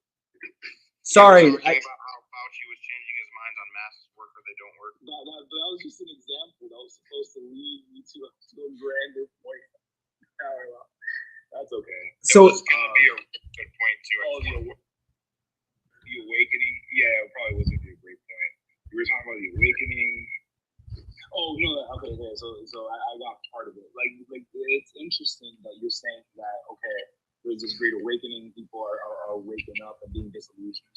But one of my fears, especially when it comes to the Republican Party, is a lot of like their campaigning is based on similar propaganda tactics that like MLM schemes use and scam artists use. Like whenever, for example, like when Trump sends letters to the elderly that like makes it look like, and not just Trump, but other like GOP representatives, like they send campaign financing letters for asking for donations, like urgent, you might be in trouble, and they'll send it to like a senior citizen who might like not know any better, or like they'll send you emails that give you restricted choices, like yes, I want to vote for Trump, or like no, I support the dirty socialists, like stuff like that is meant to psychologically affect you. And so like, how can you possibly trust or vote for a party that's clearly like it's like that classic like Nigerian prince scheme from the 90s. Like you're being tricked in a way that should be obvious, but yet are we saying that things are so bad and we distrust everybody else so bad that despite this we still need to align this way? You see where I'm going with this? Like, how could it both be that we're being disillusioned, waking up, but also willingly falling for or deciding to support people that would entrap us through like advertising and other tactics that are illusory. Yeah, so that goes back to spiritual. It goes back to a spiritual take because we want to look to something for guidance and we all want a savior. And so those schemes, those marketing schemes that you're talking about, propose, they make the candidate to be a savior. That hey, these are catastrophe, and it's classic sales, right? Like you have a problem, you create a problem, then you provide the solution. So it's hitting on multiple levels. That particular thing which you're talking about, and that's why they do it. Both parties do it. It's not just exclusive to the Republican Party. And the issue is, once again, it goes back to morality and what you worship. Humans will always worship something. And a lot of people right now are worshiping institutions. And that's why we're in the situation that we're in, because institutions are ran by men, and men have a lot of issues, very complicated. And over time, the standards erode. Everybody knows that. And so, you begin to just try and grasp any hope you can from what you would consider a fringe politician. This is how Hitler came to power. Hitler was very popular. A lot of people liked him, and it's because of what Germany went through after World War One. He made a lot of valid points, but obviously he made a lot of bad points as well. But that's why people got behind him, because they looked at him as, oh, he's going to end the banking cartel. He's going to get rid of the degeneracy that's going on in our country. And he's going to put Germany back on the right track. So they looked at him as a savior. And so that's what we're witnessing right now, is just the lack of a belief in God. And so people are putting their belief in what they typically would in a God into physical things like institutions and politicians to save them.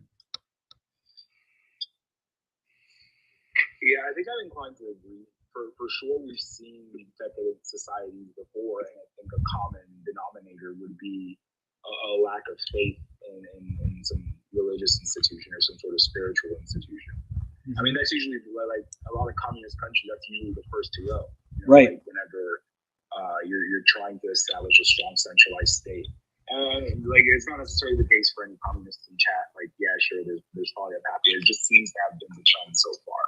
So it's hard to like not look at that kind of pattern, right? But like I mean, yeah, anybody can see that we're in a very serious moral war. Like right now, we're trying to make decisions, like serious moral decisions. Like I think that's partially why the abortion debate is so controversial, is because people are really trying to make this deeper moral choice. It's not just about like the legalization of abortion. It's about, well, what are we really doing here, and like what are we okay with?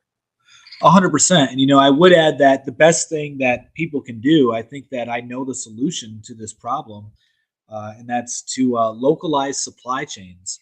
This is something that we talk a lot about here at MOT. And by basically what I mean by localizing supply chains is, if you have the property to do so, start your own homestead. If you don't have the property to do so, find a local farmer or a farmer's market that you can go get your supplies from or help out at the farm. Other than that, support local businesses. Try to localize everything you do, as opposed to depending on this global infrastructure, which is collapsing, which is the real problem, as opposed to inflation. I think what we're really seeing is deflation on multiple fronts and a supply chain constraint on everywhere else, where people are complaining of prices going up, is a supply chain constraint as opposed to inflation. So the real thing that you can do is just localize your supply chain, and that will help a lot, and take more responsibility, be an active member in your community. And if you want to get political, the best route to go then is local, as opposed to focusing on the president, because, there were people during the Civil War who didn't even know the Civil War was taking place. Fact. They had no clue. So, you can live relatively unscathed by what's happening on a macro scale if you just, I would say, have a moral existence and become more self reliant and have a strong community. I think that those are the real keys here because we've separated ourselves from family. We've become very antisocial as a society. Everybody has this quote unquote social anxiety, which is nonsense. I think most of the mental health issues, pretty much all of them that we talk about in modern day society, is made up. And they're just a lack of character, a lack of confidence, a lack of proper socialization, and a lack of, poor diet goes into this as well, a lack of meaning because a lot of people work BS jobs. But anyway, I'm sort of going on a rant right now, but that's ultimately what one could do to take a step in the right direction to mitigate how they're affected by what's to come. And also, the most important thing to do, in my opinion, aside from localizing supply chains, is getting out of debt.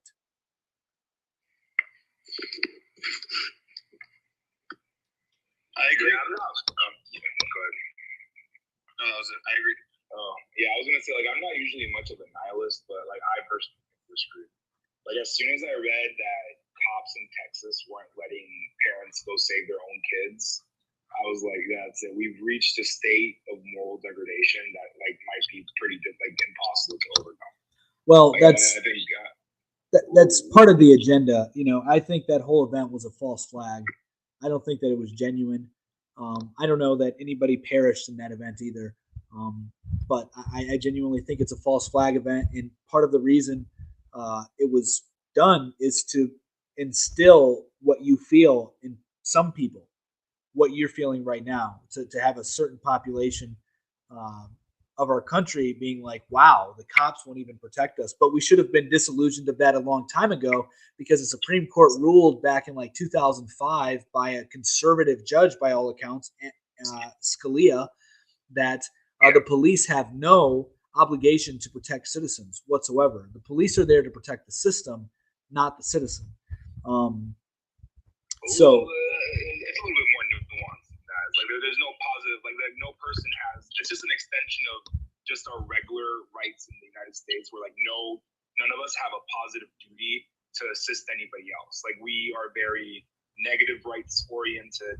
You were never compelled to assist somebody else, except in very specific niche situations. Usually, if you have a special relationship, or if you already rendered aid, like if you already tried to help somebody, you started giving somebody CPR, you can't just stop. You have to. You have a duty to continue assisting that person. But as a general rule, none of us have a duty to aid another. So what the Supreme Court did, like they had to make a decision as to whether police will be treated differently in this case. And what the Supreme Court said was, well, no, they're people just like any other. But police departments, in general, do use public welfare as a means to an end. Like if they want to, they want a Fourth Amendment exception, they could seize you if they think that you're going to pose a danger to others. So it's like there's still some amount of duty there. It's just no singular cop has a positive duty to aid somebody else. But the purpose of the police is still to like aid in the public welfare.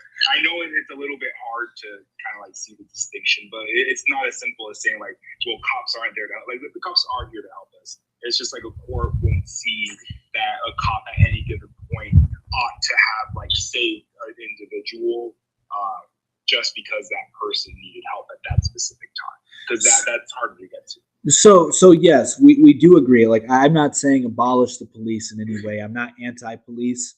I'm just stating that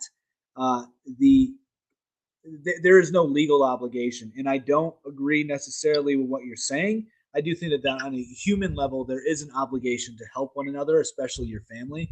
Like if my daughters, God forbid, or my wife, God forbid, were in a certain state, I, as a man, as the husband, as the father, I would have an obligation to do so. I don't need the law to tell me that. So my overarching point, though, is that yes, while the police, I say that the police, it's a byproduct of them protecting the system that they have to provide its citizens security. It's a byproduct, but not its main function.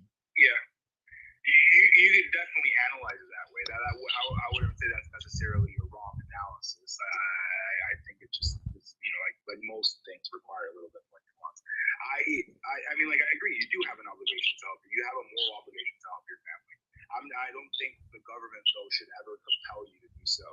I Yeah. think it's good that it doesn't. Yeah. Because if it would, like that, the trick is that if the government ever would compel somebody to help somebody else, we just keep building upon that, like the same way law is built upon other law, and then we could just extrapolate to an event where, well, now we need this group of people to render aid to this other group of people. We have to like sacrifice this other group of people because this other group of people need more. You know what I mean? Like by having a clean cut at, well, like nobody has a responsibility to anybody else, and as long as they choose to, then we have in a way a more just counterintuitively a more just system. Right.